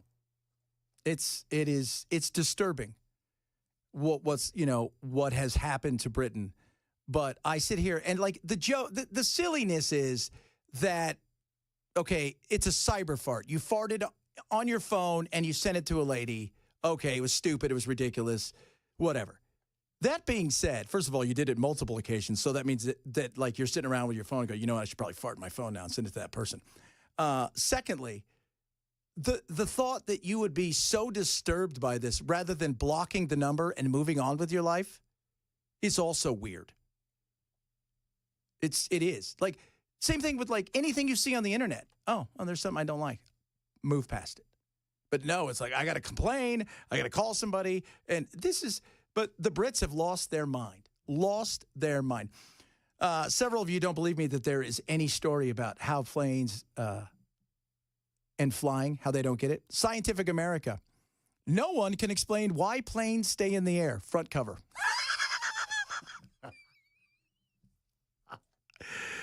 Does that make you want to fly? Probably not. That's a weird thing, right? Like you're thinking, oh, yeah, it's because the wind and the up, and they're like, probably. I don't want that. And you know what I've always been told, guys? Right? You must accept the science. Well, the science told me, we're not sure. And the other part of it is, as we told earlier, half of men believe that they can land an airplane, according to a study that came out last December. And win a fight against a grizzly bear. Yeah. So there's just no way. Like, you can fly an airplane. You can get on it. And if you've played some of those, those simulators are very real. But it's a different thing when you're in charge. Now, you may be able to hold it and, get it up, maybe get it off the ground, but probably not. And you may be able to sit there and kind of fly it a little bit if it's in the air. But you're not. You're going to get it down if you're the one in charge of it. And if you've never flown one, it's just not the way you think. But isn't that so? That's the hubris of men. Oh, yeah, I could totally land that plane. Because I think there's something in all of us that we want to be a hero. And they're going to go, oh, the pilot's sick. Does anybody here know how to fly a plane? And you're like, I work part-time. I could totally do this. Well, if it did happen midair and nobody else stepped forward, I would try. Well, yeah, if nobody else steps forward. You know why? Because I also think if you're up there and you're trying to do something, it takes your mind off the impending doom. Yes, exactly. It's like the guy that was in that seat had to have X number of hours of flight time, had to train in simulators, had to do all this. But I'm going to walk in and out of the blue and just land the plane. Somebody's like, haven't you seen Airplane? One guy said about a grizzly, I can't fight a grizzly bear, but I could take on a black bear. Whoo. See? And you're probably thinking, I totally could. I'll kick a panda right in the face. Oh, I would too. And then you realize, oh my God, it's a bear. It's a real live mean bear. A black bear can top 800 pounds. Yeah. Well, this guy thinks he can fight one. So have fun, sir. Oh, what is wrong with us men? We have this hubris, right? Like not only can I land a plane while I fight a bear. We got more crazy stuff coming up, and we got some of the hearings going on today. Everybody's getting put through the ringer. We'll talk a bit about that as well. It's the Chad Benson Show, Super Talk 99.7.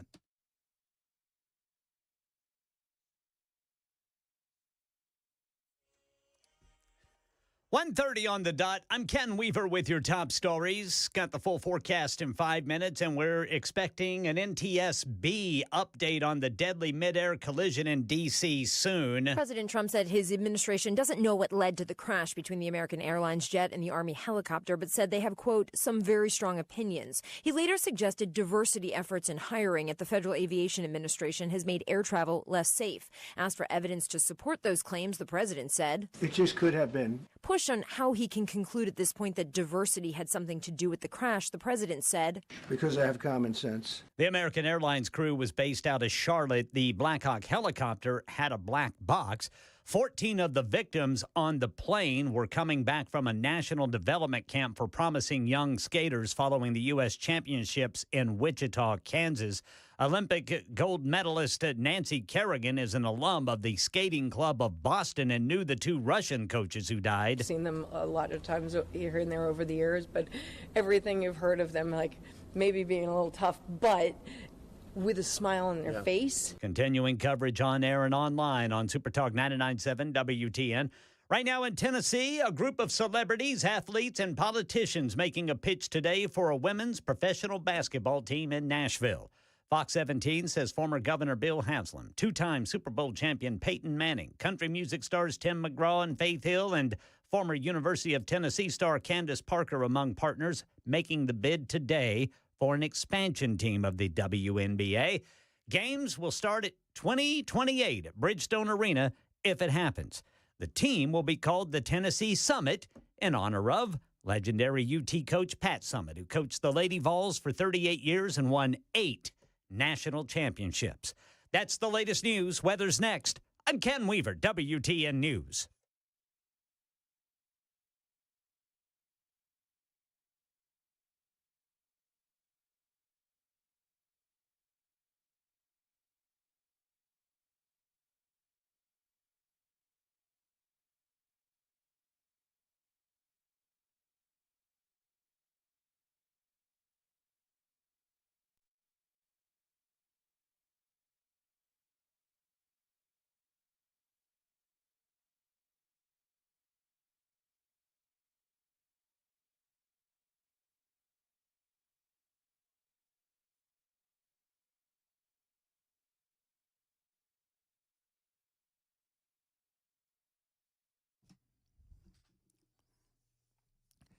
Your retirement ready toolkit from Beacon is ready for you.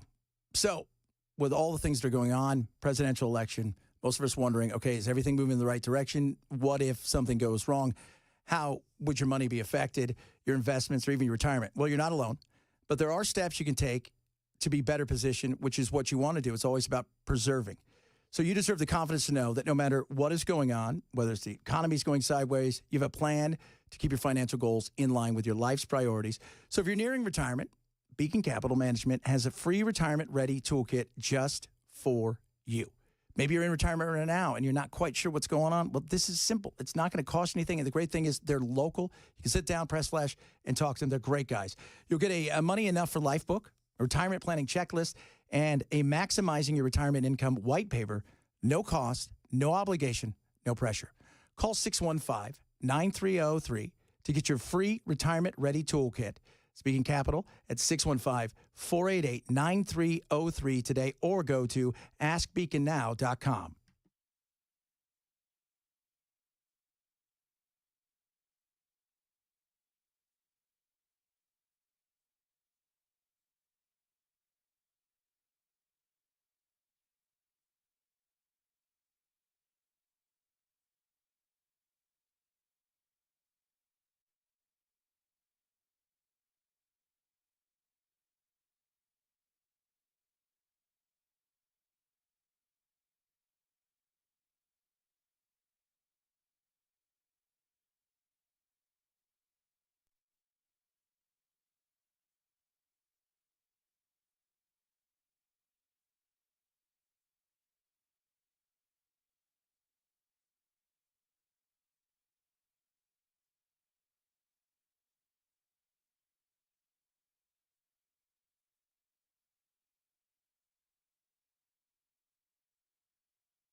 Appreciate all the text messages. Keep them coming. Talking about bears earlier. Somebody said, I could fight a bear. You said fight, not win. Is that true? That's true. True. Another person said, I did fight a black bear. I had an axe. It stood on its 2 feet. I dropped the axe and ran. Which is not what you're supposed to do, by the way. They want you to run. I had a cousin that lived in Alaska, and he was a hunter. And he was coming back from a hunt one day, and apparently a female Kodiak with cubs charged him. And he literally, all he did was move the gun. He had time to move the gun towards the bear and take the shot. And he hit the bear in the head. And if he hadn't, he'd have been dead. Yeah. Instead, the bear was dead. Oh, so there you go. Look at that. It's a nice story, Bill. Bill killed Yogi's wife. No, my cousin killed Yogi's wife. You always replace all these stories with my cousin did when we you really don't need to give away my secrets, sir. It was you, sir. You who did it. Cash Patel. On the Hill, getting grilled. People want to know political retribution. Are you going to spend your entire time political retribution? Every FBI employee will be held to the absolute same standard, and no one will be terminated for case assignments. And I'm not going to accept that answer, because if you can't commit that those FBI agents will be protected from political retribution, we can't accept you as FBI director. All FBI employees will be protected against political retribution. Those individuals deserve to be protected from Trump retribution. That was your first test. You failed it. You failed it. Okay, now, question. Failed it as in how? So if they did something wrong, should they be held accountable? That's a fair question, right? Like, if they did something wrong. If they didn't do anything wrong, then no. I mean, that should be kind of like life.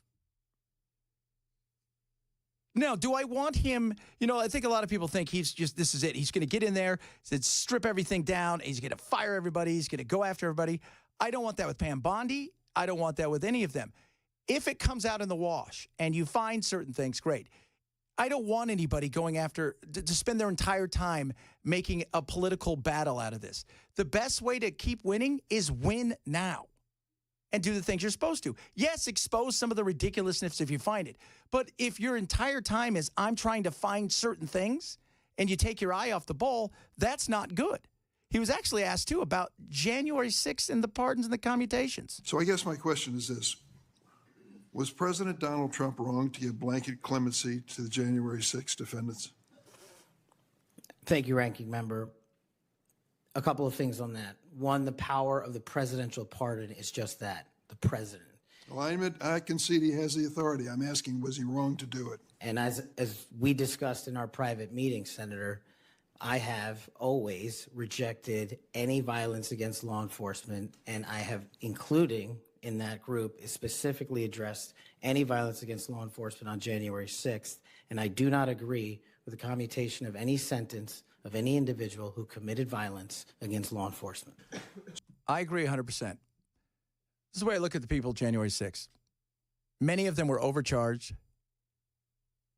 I think we all agree with that. But there were people that fought with cops and did things, and if that was on the street in Minneapolis or Seattle, you would be calling for them to be punished severely. That's truthful. You don't want to hear it because, a lot of people have made everybody who was there out to be some sort of hero, and that wasn't true. You're responsible for your own things. Here's the thing. I never blamed, like a lot of people wanted to blame Trump. I never once blamed Trump. You're responsible for your own actions. And that included walking in areas you weren't supposed to, and you should have been just given a fine and a misdemeanor, and life should have went on. They wanted to throw the book at everybody, and that was ridiculous, and I think we could all agree with that. But there were people that did things that they shouldn't have done, and they were in places they shouldn't have gone. And yes, they paid the price for it because they should have for the things that they did. Now, were they overcharged? Yes. Did they want to send an example? Absolutely. Did they mistreat some of the people, especially many of them who, again, wandering around, staying inside the velvet ropes? That's the weirdest coup ever. hey, guys, we're going to do a coup, but you got to, no guns, and stay inside the velvet ropes. Those are, absolutely have that conversation. But I agree with him. Some of the commutations, some of the stuff, sorry, you touch a cop, that's a no-go. So do you think that America is safer because these 1,600 people have been given an opportunity to come out of serving their sentences and live in our communities again? Senator, I have not looked at all 1,600 individual cases. I have always advocated for imprisoning those that cause harm to our law enforcement and civilian communities. I also believe America is not safer because President Biden's commutation of a man who murdered 2 FBI agents, Agent Kohlers and Williams' family, deserve better than to have the man that point blank range fired a shotgun into their heads and murdered them released from prison. So it goes both ways. Absolutely. 100%. It goes both ways. There's responsibility that people need to take, and you have to look at everything on an individual level. And I think for the most part, some people do. And Biden released not just, I mean, you think about some of the people he pardoned. The entire thing with also in Chicago and Illinois with the judge, you know, essentially sending kids to certain places and was getting kickbacks. I mean, he was getting commission on juveniles. I mean, there were so many things. Murderers, just the worst of the worst. But as I always say, you got to police your own. And I agree with Cash here. The minute you do something to law enforcement, that's a whole different story. I think he'll get through. Tulsi is going to be a little different. They want to know if she's a traitor. Tulsi, are you a traitor? Are you a traitor, Tulsi? Do you think Snowden's a traitor? Is Edward Snowden a traitor to the United States of America? As someone who has worn our uniform in combat, I understand how critical our national security is. Apparently you don't. Apparently you don't. Yeah, I think he is. The exposing of the stuff that he had access to, he did what he did. He exposed it, and the mass spying of everybody. I mean, we're getting spied on 24/7. The NSA has to get around Alexa to come spy on us because she's spying first. So that being said, what's never talked about much with Snowden is the fact that he got a lot of other stuff that wasn't part of his duties. And then he went to places that hated America to get relief on his way to Russia. So, not a fan of that. Not a fan of that. And if he was a superhero, don't you think that Trump would have, people would have pardoned him by now? So the WNBA, they're going to call them the summits, guys. Did you hear that? The summit. We're going to go for the summit. Summits, as in Pat's. Pat Summits. Really? Are you guys excited? No, it's Pat Summit. See, it's the summit. But they're going to call them the summits. Are they? They're going to be named in her honor. Well, it's going to be the Tennessee Summit. Summit. That is bad English. See, don't be... Which wasn't a very good band either. I'm going to have to cancel you, Brother Bilal. Yeah. Oh, boy. Here it goes. I knew it was coming. I mean, come on, guys. It's the WNBA. State law? God, this place officially sucks worse than the WNBA. And at the top of the second half, it's 16-9. Easton leads the scoring with 4. And that's why she commands $7,000 a year. These gals sure do make it look difficult. But is having this minor skill worth being so unattractive? That's for the fan to decide. Yay! Yeah, that's not very nice. That's so funny, though. It is. Have you ever seen a WNBA game? I don't think anybody actually has. Watched it on TV. Did you? See, now he's lying to us because nobody's ever. Now, who did you watch on TV? Caitlin Clark's There you team. go. You didn't watch a WNBA game. You watched the Caitlin Clark game. Well, it was an NBA game that just happened to have Caitlin Clark. Yeah, but if you weren't tuning in if she wasn't there.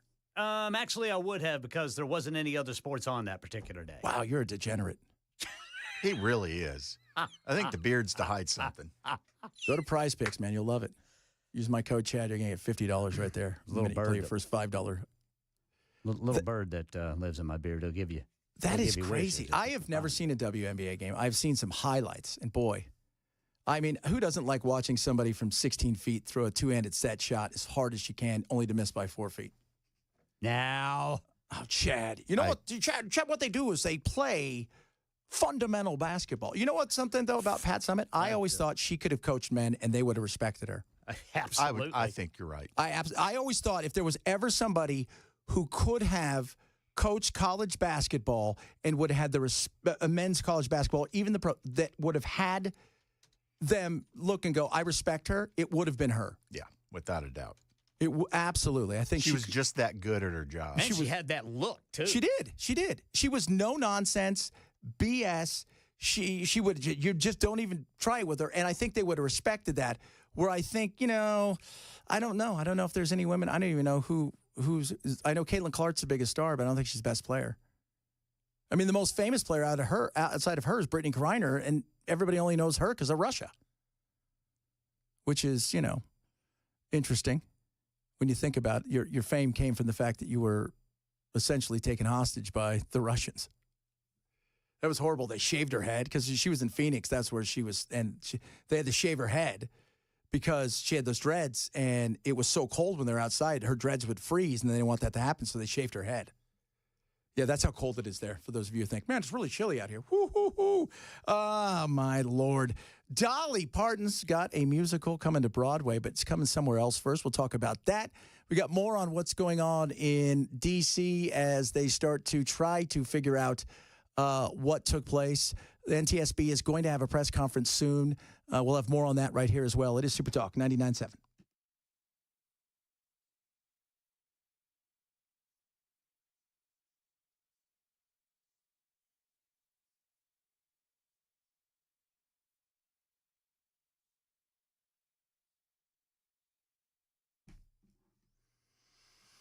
Bulwark Capital is awesome.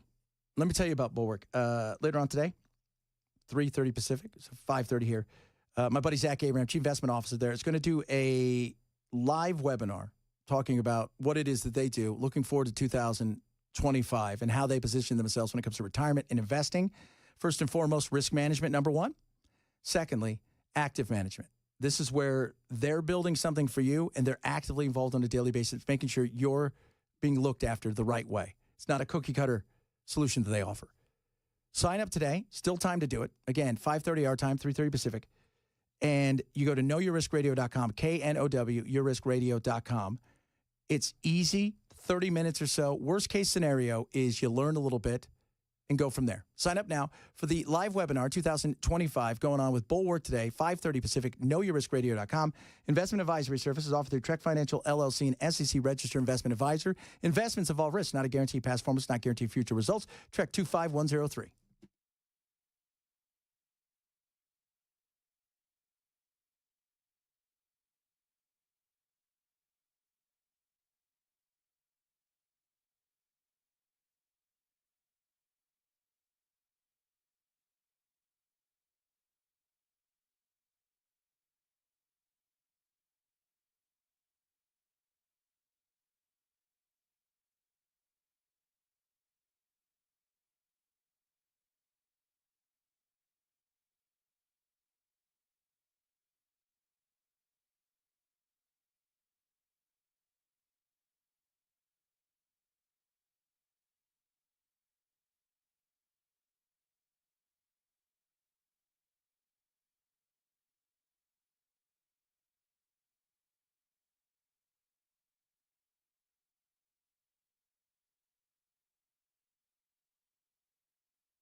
All right, drivers downtown. We've got the left two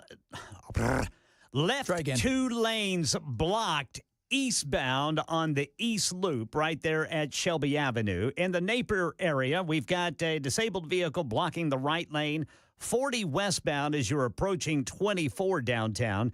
Right now in Sumner County, it is still stop and go, 65 southbound between Bethel Road, that's exit 104, and Long Hollow Pike, exit 97. And construction work now slowing things down 24 westbound at the McMahon Hollow Road overpass in Robertson County. We've got a large apartment fire underway right now in West Nashville. We'll get you that and the other top stories coming up at 2 on Super Talk 99.7 WTN.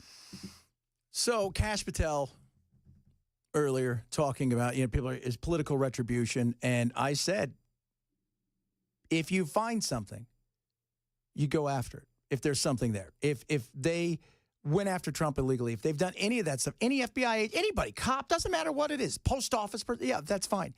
If you spend your entire time, though, as that's the only thing you're going to do, then that, to me, is a mistake. And I think some people out there expect, okay, once he's in there, he's going to go in and he is going to go after every single person in that place until he finds something, which, as we all know, is, once again, I'm going to tell you what you need to hear now, what you want to hear for some of you. That's ridiculous. Will stuff come out eventually? That's a possibility. But you don't spend, you uphold the law. You do what you're supposed to do. The duty that you, as he says here, promises to uphold. If confirmed as the next FBI director, I will remain focused on the FBI's core mission. That is to investigate fully wherever there is a constitutional factual basis to do so. There you go. Wherever there is. It's just about, some people are very emotional about stuff like this. I tend to tell my wife last night, I just don't, I don't get emotional in a lot of stuff. It's not good for your health. It's just not. I mean, we talk about this. We talk about heart disease a lot. It's not. I mean, yesterday watching, our good buddy and yours, RFK Jr., and I thought he did a fairly good job. But watching him, they missed the point because they're all grandstanding and stuff. And, but the point of how unfit we are in this country, and him describing the fact that, back in the 50s and 60s, a pediatric doctor may see a case of diabetes once in a career, not once an hour when it comes to kids. We're unhealthy. So everybody take a deep breath. NTSB is currently giving an update on what took place last night, the horrible accident in D.C. We'll have more on that, bunch of other stuff to get to. If you miss any of the show, we say what? Shame. Shame. Shame.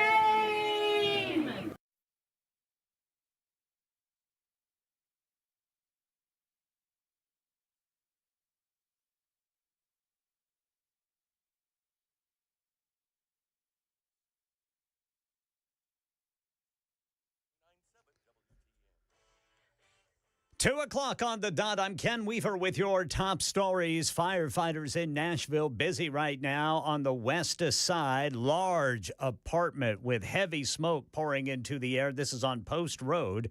Got the full forecast coming up in 5 minutes. Also, we have the very latest on the D.C. plane crash in just a moment. First, at the state capitol, that school voucher bill has just passed the full House. The vote 54-44, with some Republicans voting against it. Now it goes to the Senate. By the way, once this special session of the General Assembly is over, lawmakers in the regular session will be taking up a bill that requires sex offenders to report if they're members of a church or other religious organizations in Tennessee. Now we're right now monitoring the National Transportation Safety Board news conference on the D.C. plane crash. This is a special report from ABC News. I'm Michelle Franzen. Recovery efforts continuing near Reagan National Airport after the mid-air collision last night between an American Eagle passenger jet and an Army Black Hawk helicopter. 64 passengers and crew members, along with 3 Army soldiers, died. President Trump earlier at a briefing called it a dark moment for the nation, and he vowed a full investigation. President Trump said said his administration doesn't know what led to the crash between the American Airlines jet and the Army helicopter, but said they have, quote, some very strong opinions. He later suggested diversity efforts in hiring at the Federal Aviation Administration has made air travel less safe. Asked for evidence to support those claims, the president said, It just could have been. Pushed on how he can conclude at this point that diversity had something to do with the crash, the president said, Because I have common sense. Karen Travers, ABC News, the White House. Democratic Senate Leader Chuck Schumer responding, criticizing the president for, quote, idle speculation as bodies are still being recovered. Continuing coverage on air and online on Supertalk 99.7 WTN. Gaza ceasefire. Jordana Miller reports on a very messy prisoner swap that has angered Israeli Prime Minister Benjamin Netanyahu. 3 Israelis and 5 Thai nationals safely back in Israel after spending more than 480 days in Hamas captivity. But Hamas giving most of them a dangerous and demeaning send-off. A young Israeli woman and an 80-year-old Israeli grandfather pushed through an armed crowd that could barely be controlled for nearly an hour. It was a long and precarious walk to freedom. Israel's prime minister so angry he delayed for several hours the release of Palestinian prisoners. Nissan has confirmed it's cutting jobs in plants in Smyrna and Deckard. The Smyrna plant has approximately 5,700 employees, Deckard 1,700, but a spokesperson for Nissan in Franklin declined to confirm the number of employees who will be affected by this decision. British singer Marianne Faithfull has died, known for her close association with the Rolling Stones, but was also a Grammy-nominated artist and actress. She released more than 20 albums. This is one of her biggest hits. Her most recent album, She Walks in Beauty, was released in 2021. Marianne Faithfull dying in London at the age of 78. That's the latest news. Weather's next. I'm Ken Weaver, WTN News.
United Structural Systems, keeping homes dry and stable. So that's what you want. Foundation issues, crack here and there. Ooh, water damage, maybe some rot. You're not checking it because you know what?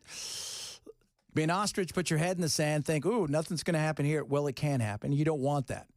You do not want that because something that can be sorted out now, something you just call United Structural Systems, they come on over and they get to it early. Boom, no issues, right? Other than what they took care of.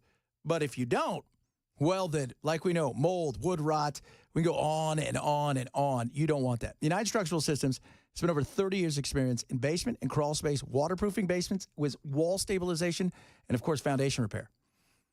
USS. They're amazing. Their inspections are absolutely free. They're not going to sell you anything unnecessary. They're not going to come in and go, well, you got to do this. They're not those people, right? 30,000 happy customers simply there to help. We guarantee our best. Call USS today. Call 615-488-7855 or online at USSTN.com.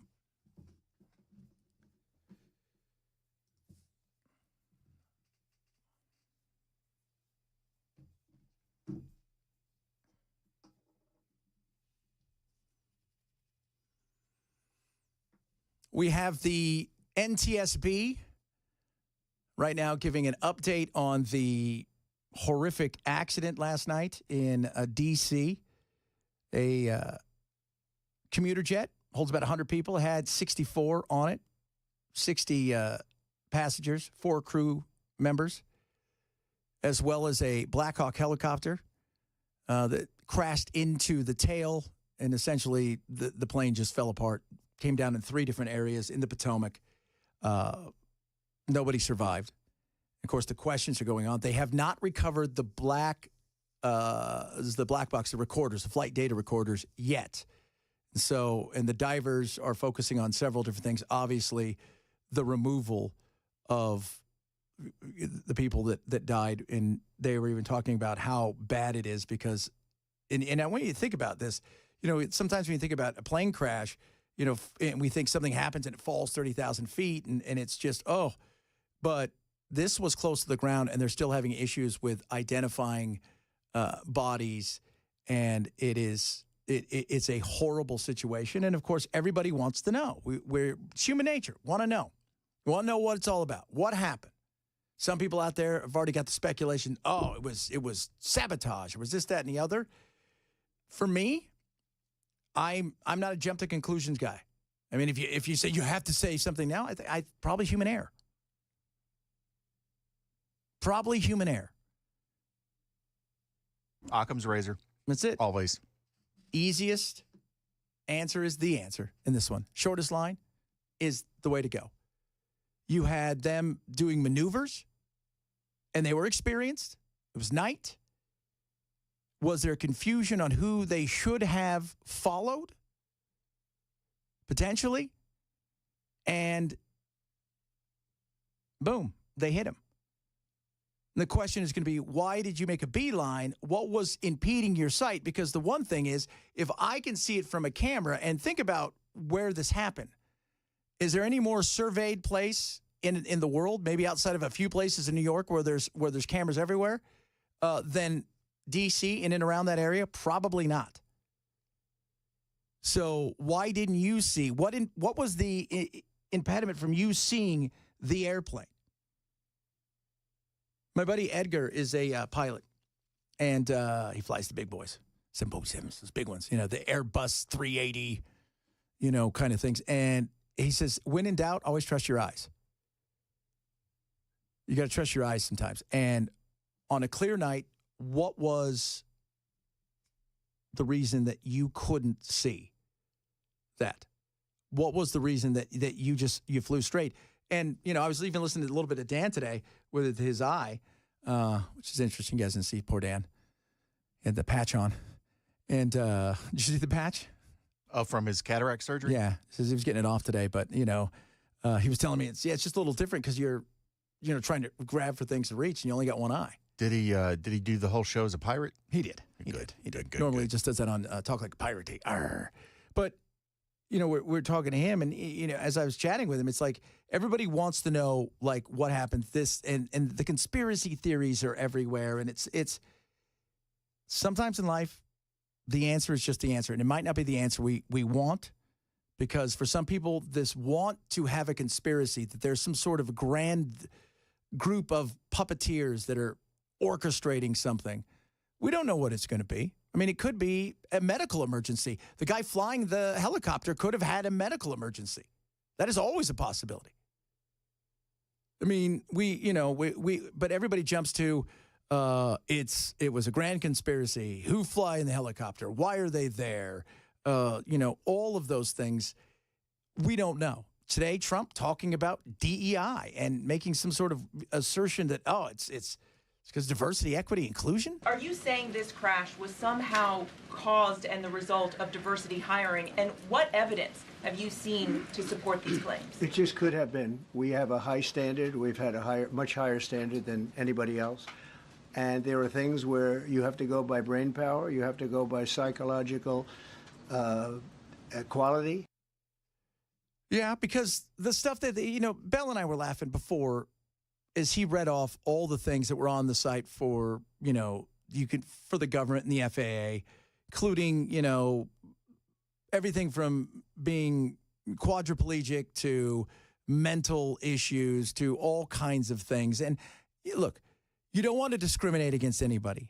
But the reality is there are certain things that even if DEI is around, that people that are all about DEI will tell you, well, yeah, I mean, I don't want the person flying my airplane or landing my airplane, bringing me in, or operating on my brain or heart to be there because of some sort of special arrangement. I want the best. Like DEI's always... And that can be a black gay woman for all I care, as long as I'm getting top notch. As long as it's the absolute best. You used to be Linda, now you're Larry, but you're the greatest in the world. I don't care. That's what I want. But if you used to be Linda and now you're Larry, and you're not really good when you were Linda, you're probably not good as Larry, but now you got some sort of special opportunity, that's a hard no for me. I'll do it myself on the YouTube. On the YouTube, land on the airplane. So...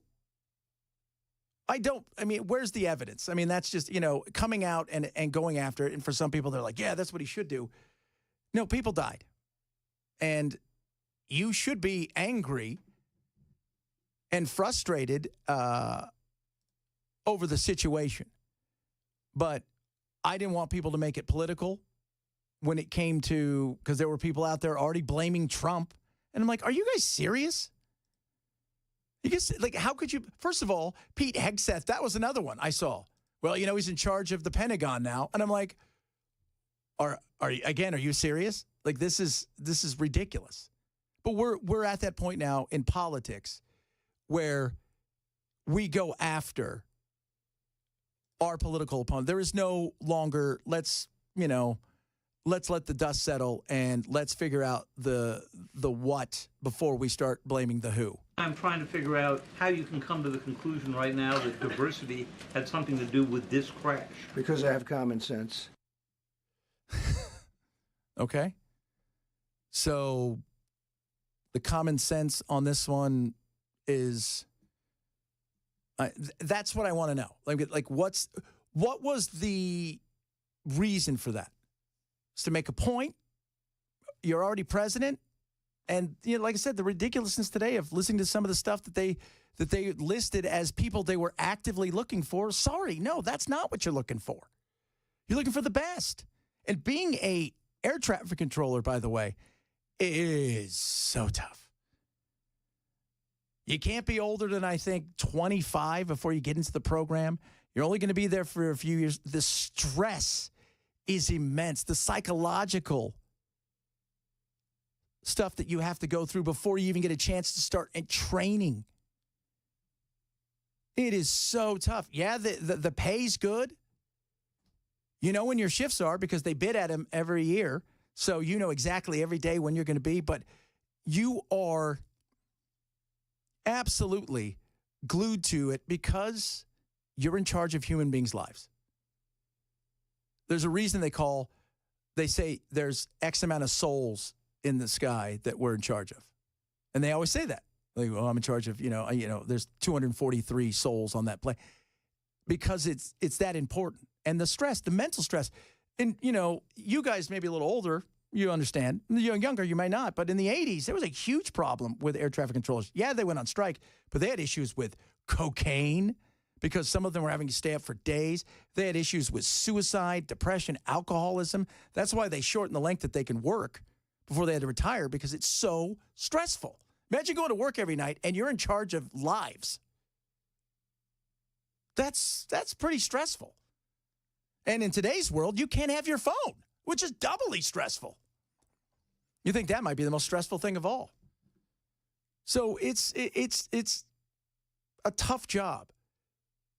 But letting the dust settle is something we don't do anymore. And we're always looking for a way to blame the other side.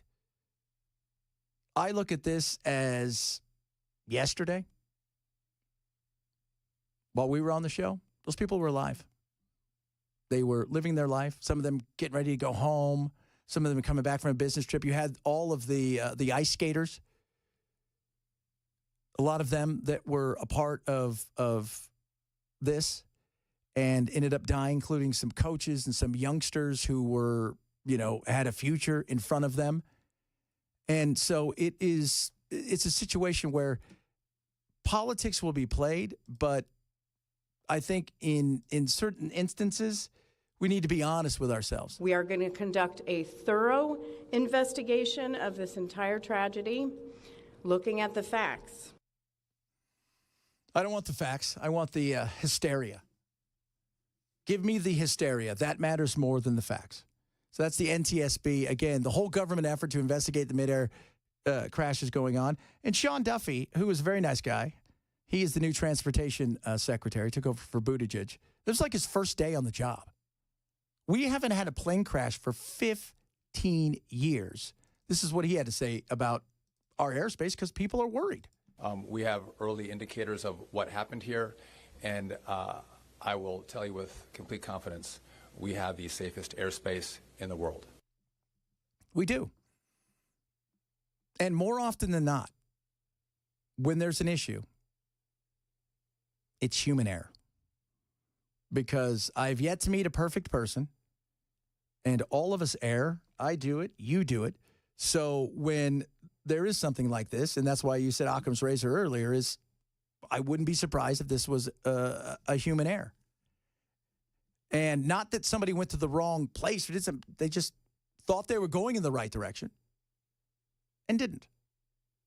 Because they were told to follow a plane, and they probably thought that's the plane over there because they talk about Dan brought the light pollution today. All those lights. I mean, if you look at it from the camera, man, there's lights everywhere. And it's dark. You're flying around, even though you can kind of see. You're following. You're using your all of your instruments, and somebody's telling you to go somewhere else, and then you flew straight into it. But it is a tough thing because I was thinking, watching that guy I think it was CNN, talking to the husband because they were still holding out hope early on. And there was reports that they had found some people alive, and there was nobody alive. But he had just gotten a text from his wife, like 15, 20 minutes earlier. Said, I'll be, landing in a little bit. Pick me up. And he's standing there with this look on his face of sheer terror, sadness, confusion. He doesn't understand what to do, where to go.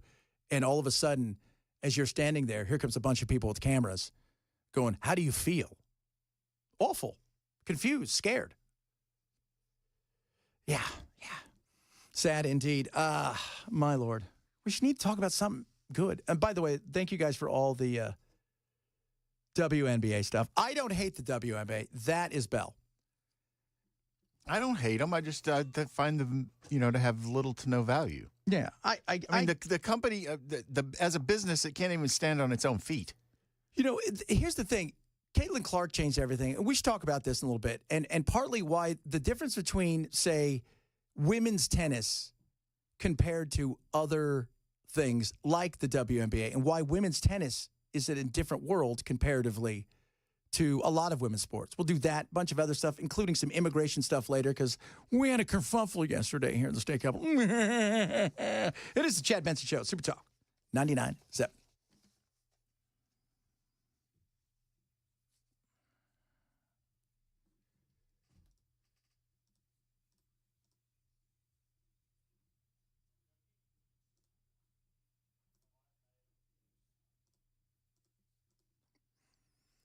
Prize Picks, Super Bowl, that game, not too far away. Still chances for you to win every single day with Prize Picks. Download the app. It's fantasy. It's daily. It's awesome. So imagine this, if you will. You get 50 extra bucks by playing your first lineup on Prize Picks. And how you choose is not teams, it's players. It's fantasy. So you're choosing essentially above or below. Do you think player X, Patrick Mahomes, will score 1.5 touchdowns? Yes or no? Above or below? Boom.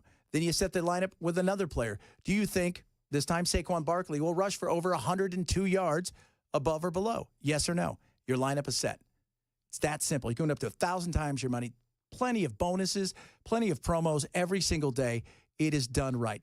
Play your first $5 by using my code Chad. You get $50 bonus immediately.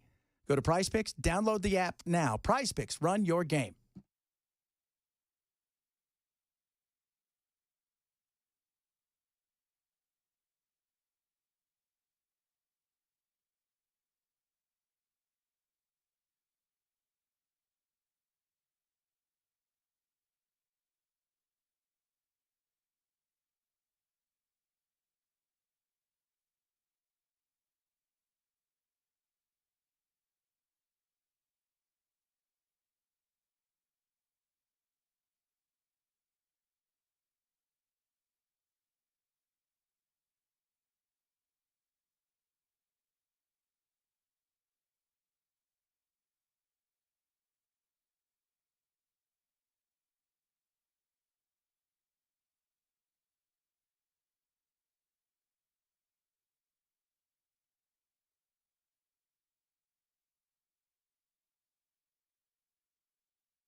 Rough Greens, ruffgreens.com. Use code CHAD. If you love your animals like I love my animals, and I do, they're awesome. I mean, they're part of the family.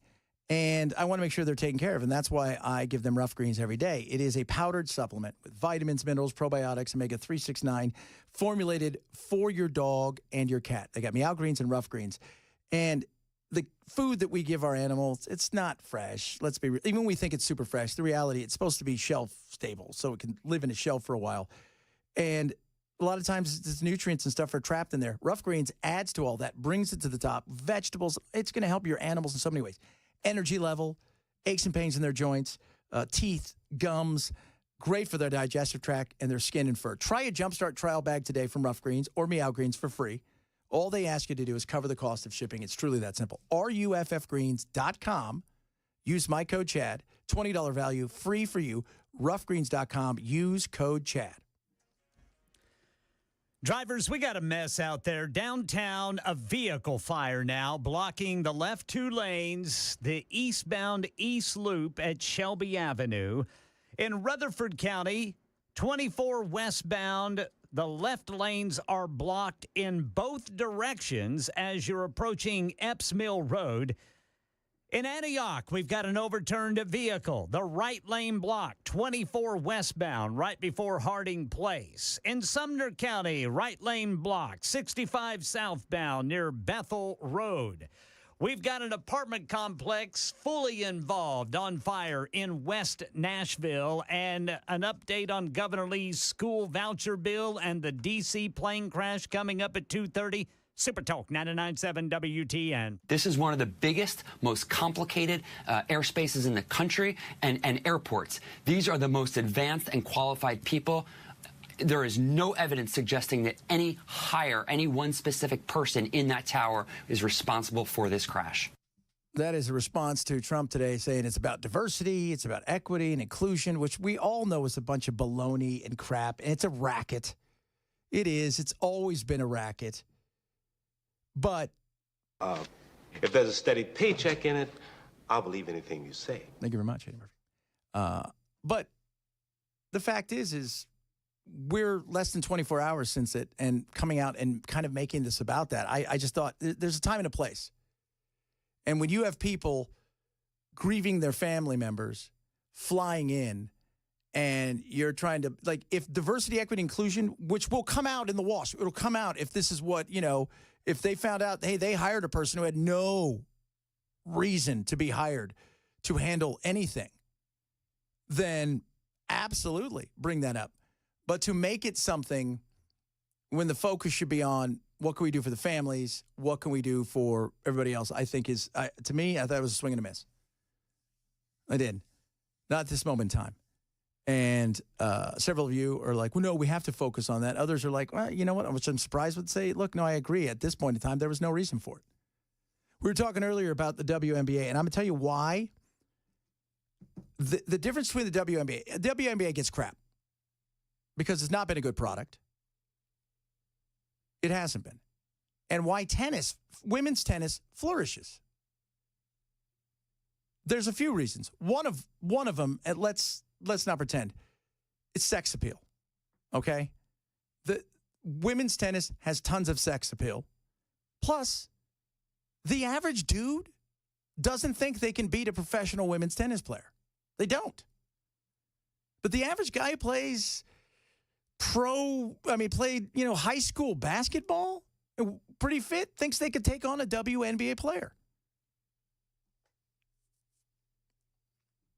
And same thing goes for women's golf. A good club pro thinks, yeah, I could take on a women's pro. I could absolutely do that. I hit the ball farther. Oh, yeah, okay. But for tennis, there's no way that you think, I get out there with Sabalenka or any of these people and I could return their serve. No, you couldn't. And the women don't think that they could beat the men in the pro men. But that's a big reason why, like, the WNBA doesn't do as well. And sex appeal is a huge thing. It is. And I know that we want to be known for our athletic ability. Okay, that's great. For tennis players, they realize that part of what makes them who they are in their popularity, and that they can make as much, if not more, off the court is their sex appeal. And I get that you want to be only known for your athleticism, but man, if you work it, work it. Right? Like it's that simple. But there's also that thought, every guy, just like we were talking about earlier, half of American men, or men in general, think that they can land an airplane in a tough situation. That somewhere they're going to come on the PA and ask, is there a pilot here? And they say, no, our pilot's sick. We need somebody. And somebody's like, I'll go do it. Ken's already said he would do it, which I find to be fascinating. But we think that. And it's the same thing with sports. It is. It's absolutely the same thing with sports. You played high school basketball. You're like, I could probably score on them. I couldn't score on an NBA player, but I could probably score on them. Just like men think they could fight a grizzly bear. They can't. They can't find a black bear or a panda bear, although they could fight it. They'll lose. They could fight it. Somebody did say, I could take on a koala bear. You better watch out, though, because what do the koala bears have? Claws. They have claws. What else do they carry with them? I don't know. Don't they have, what is it? Is it gonorrhea or one of those? There's a disease they carry. Goodness. Yeah, so you better watch out. You better not tangle with one of those. No, it's like, what happened? You got to tell your wife, you might get yourself checked. I fought a koala bear and I have gonorrhea. I'm like, I'm not buying that. I've been to Australia. Yeah, we'll talk. Yes, I know Chuck Norris can take on a grizzly bear. I get it. All right, when we come back, we'll talk a little immigration. And just saw Matt. He gave me cookies. His wife baked me cookies. He baked everybody's cookies. Thank you so much for that. It is. In Matt's own words, Erica gets stressed, we get cookies. There you go. So there you go. And we're putting on weight. We don't want to do that. It is Chad Benson Show. Super Talk 99.7.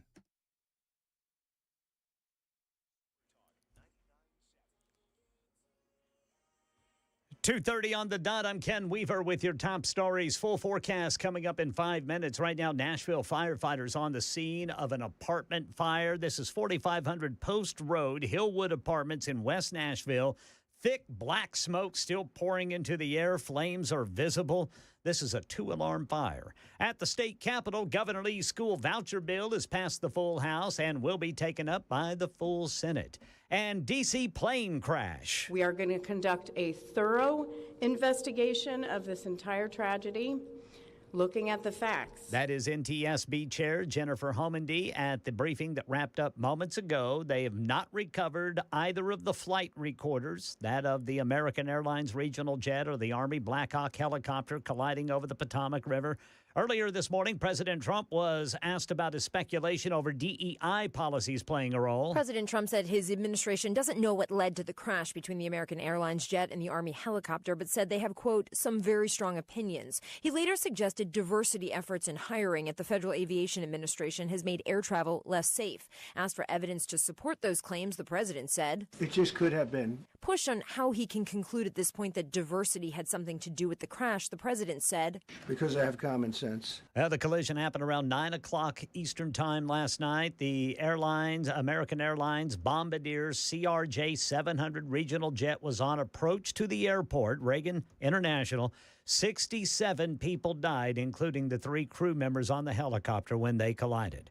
Economic readings from the fourth quarter of 2024 show an expanding economy. The U.S. economy capped a year of growth by expanding by 2.3% in the fourth quarter. That's slower than the third quarter's 3.1% growth, but 2024 saw the U.S. GDP increase by 2.5%, continuing to defy expectations of an inflation-driven recession. Brian Clark reporting, and that's the latest news. Weather is next. I'm Ken Weaver, WTN News.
The guaranteed offer is the easiest way to sell your home.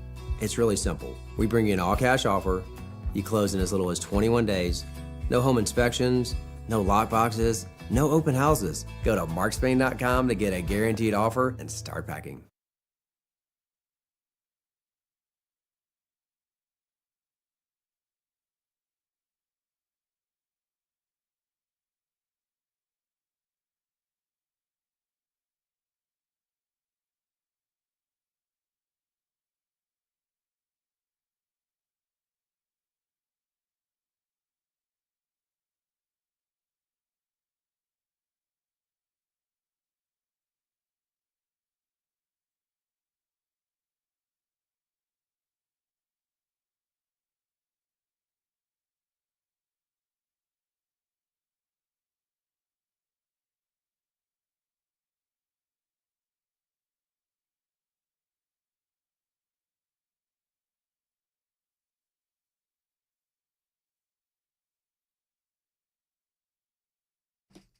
Was chatting with somebody who said, beginning not to like you, my 12-year-old loves the WNBA. You should. Like, there's nothing not to like, especially I've got girls, right? And I want them to have those role models. What I said was about the WNBA and is men. I don't know if you guys are aware of this. We've talked about this throughout the show. We talked about a plane crash last night, that was awful. That was an accident. It wasn't a situation where the plane fell apart because of bad, manufacturing or any of that stuff. It was an accident, and they'll get to the bottom of it. And I was saying, according to a poll that came out in December, like 50% of men believe that they can land like an airplane, not a Cessna, but on a commercial flight. Just think about that for a second. Have you been inside of a cockpit? Have you ever been inside of a cockpit? No. I'll say this. Most people couldn't get us on the air if we let them sit in there for an hour without them being trained. Now, multiply that times 1,000 and put people's lives in it. And men think that. Just like I said, men think they could fight a bear, a grizzly bear. Like, well, yeah, you could fight it, but they think they could take it on and somehow come away like victorious. Insane. And I said most men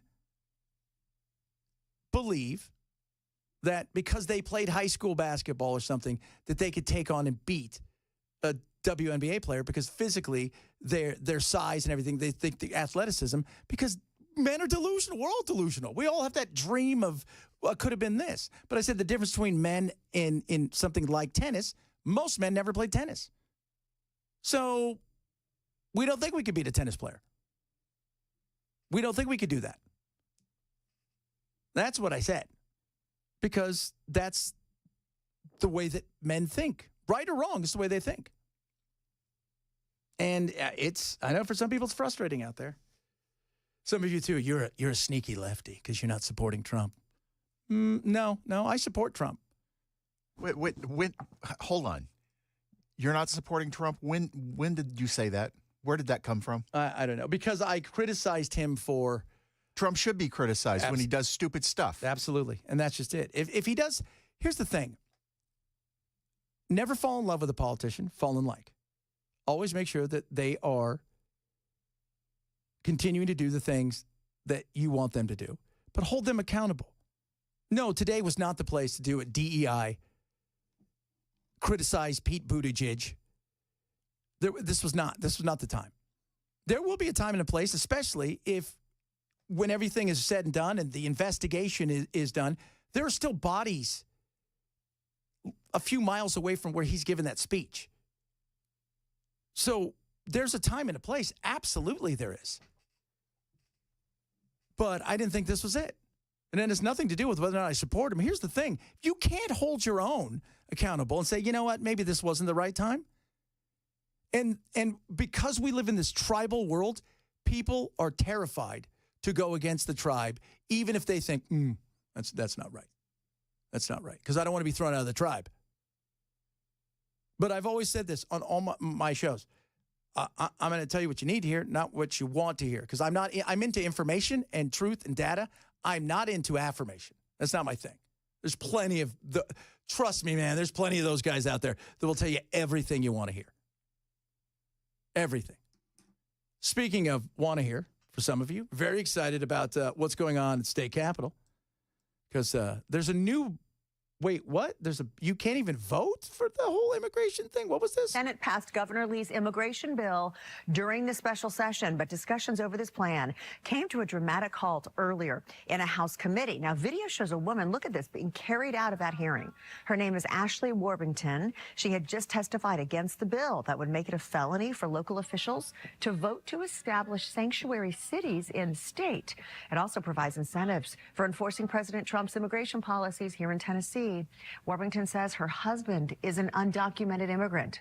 Yeah, she was not thrilled because her husband is an undocumented immigrant. People ask her, well, how is it that they've been married for so long and they've got a kid? Why isn't it he a citizen? Well, because he came here illegally. And even though you married a citizen, you still have to go through a certain process, of which you would have to return to the place where you are a citizen and wait. And there is no guarantee that you're going to get in, and it costs a lot of money. And if you've been here for a while, you just think, oh, I'm going to chance it. It's really, really scary. He has been here for over 20 years and built a life, has a successful business. And there are many, many families and individuals also like that, just looking for a better life and have been here for many years. Where do they have a home to go back to? This is their home. Republicans say they're going after illegal immigrants who are violent criminals. But Democrats worry about harassment and targeting people for their looks. The House hasn't voted on the bill yet, but they will be meeting tonight. I don't think any of us want everybody to carry around papers. I mean, that to me is ridiculous. I saw in Oklahoma now, they want you, if you bring your kid, they want proof of citizenship at school. Like, is this what we're going to do? Because for those of you, here's some stuff. We are a reactionary society, and the polls are, we want immigration fixed, we want the border closed, but overdoing it, and you're seeing it in the polls, same polls that many people who voted for Trump go, well, this is not what I want. And those are the people that help get him over the hump. Which is we're going to go after everybody all the time, and somehow that's going to magically happen, which we know is not. And if you think that everybody's going to be deported, that just isn't going to happen, partially because there are states out there that aren't going to do that. Secondly, there are big donors out there who are going to throw up many roadblocks in people's way, even though they may say it publicly, but they know where their bread is buttered. And, maybe the most important thing, we don't have the manpower or money, because money and manpower are very important. Yeah, that's right. The immigration bill was taken up in the Senate House floor, and it passed really easily, 26-7. But that vote didn't come without some surprise opposition. And that opposition coming from Senator Todd Gardenhire. He's a Republican from Chattanooga. And it was near the end of the Senate's 45-minute debate on the immigration bill when he lodged his objection, taking issue with the amendment that would make it a felony for any public official to vote for or adopt sanctuary city policies. And they'd face up to 6 years in prison for making that vote. Now, Gardenhire said he believes that provision is unconstitutional, will likely get the state sued, and if it passes, possibly get the bill struck down.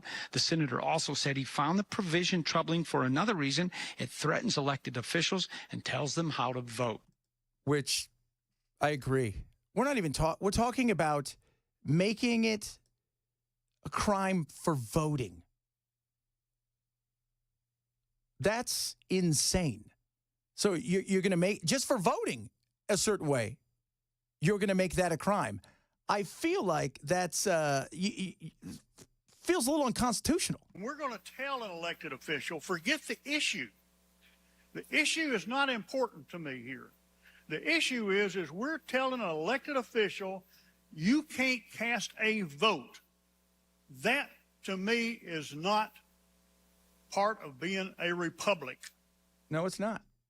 That is, tell me how that's something you would agree with. Like, I don't know how you could agree with Because then what's next? Well, if you going to just decide anything that we don't like, we're going to make it illegal, even if we want to have a conversation and a debate and eventually a vote for it. Are you just going to go, well, we've got the numbers, we're just going to make it illegal so you can never vote in that direction? That would be absurd. And remember this, too, something that people always forget. You won't always be in power. And that's something that I think people forget. The power that you claim for your party today will be used against you by your opponent when they get into power. I remember Harry Reid, old Harry Reid. Oh, yeah. King of the Senate, the wizard at times. Harry remember the nuclear option? Oh, yeah. I was going to say, it's like we have Harry to thank for the makeup of SCOTUS. We got to give him big props. Yeah. Harry Reid decided to get through all these nominees, he was going to do the nuclear. That's what they called it at the time, the nuclear, which is, okay, it's up or down, Simple majority. Simple majority. And it worked. But Chuck Schumer said, we will regret this. And boy, don't they regret it. Because as everybody understands, you're not always going to be in power. And you don't want that to turn around and slap you in the face. And it did for them.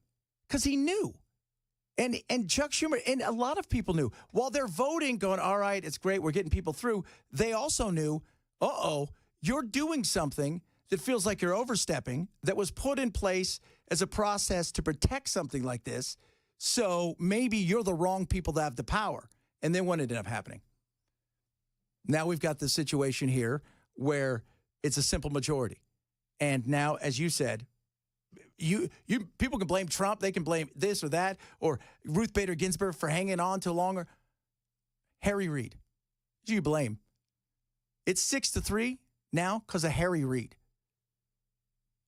He put it in such a way that he shaped it thinking he was doing something because he was thinking in the moment and not thinking in a much bigger, broader way. And alas, here he is. Looking down from heaven or hell or the UFOs, right? Wasn't the UFO? Remember when he fell and he had the black eye? Yeah, I think he was working out. That's what he told everybody. No, he when he retired, he aged real fast, and I think it just caught up to him. Well, of course. I mean, that's the fear of all these guys, right? They stay on forever because the minute they think they're no longer participating in something, their relevance goes, and then everything else goes. Plus, they're all 4,000 years old. I mean, there's also that. I mean, they are very old. Except for McConnell, he's 5,500. Yeah. So. Watch your mouth, boy. What? What'd you say? Do it again. Says, watch your mouth, boy. Watch your mouth. Hey, guys, it's me. Watch your mouth, boy. It's me. He sounds like a turtle, doesn't he? Hi, I'm Mitch McConnell. Looks like one, too. Good God. There's a perfect example of somebody. Talk about staying on too late. The minute you froze for, how many times has he done that? Twice. Yeah, there were 2 times. The minute that happened, you're like, okay, it's time. It's time, sir. But in government, man, they'll just keep doing what they did with Dianne Feinstein. They'll roll her out there. She may have been dead on her last 3 votes. We don't know. You would not allow Harry Reid, you would not allow Mitch McConnell to drive a car if something like that was suspected of being able to happen, but you'll let him run half of Congress. Yeah. What the hell was that about? I don't know. I mean, but it's power. That's what it's about. Because it's about team. This is my team. That's that team. And the power that he has, he can hold sway over everybody. And in doing so, everybody's afraid to challenge him. When in reality, he should think about stepping aside, which he finally did. But that should have happened years ago. You know, that's when you get like the young guns who are in their 70s, for God's sakes. We'll wrap it up straight ahead. Matt is here. I saw him wandering around. He's handing out cookies. He's just crazily handing out cookies like he's a mascot at a baseball game, just shooting them out of the cookie gun. It's a minor celebration for the fact that his dog Munson is doing well. Doing fantastic. Yeah. Didn't get the tumor, though. He told us that yesterday. He's kind of bummed. But we'll wrap it up straight ahead. Chad Benson Show, Super Talk 99.7.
Oh, wrapping up a beautiful Thursday here. Is it still raining outside?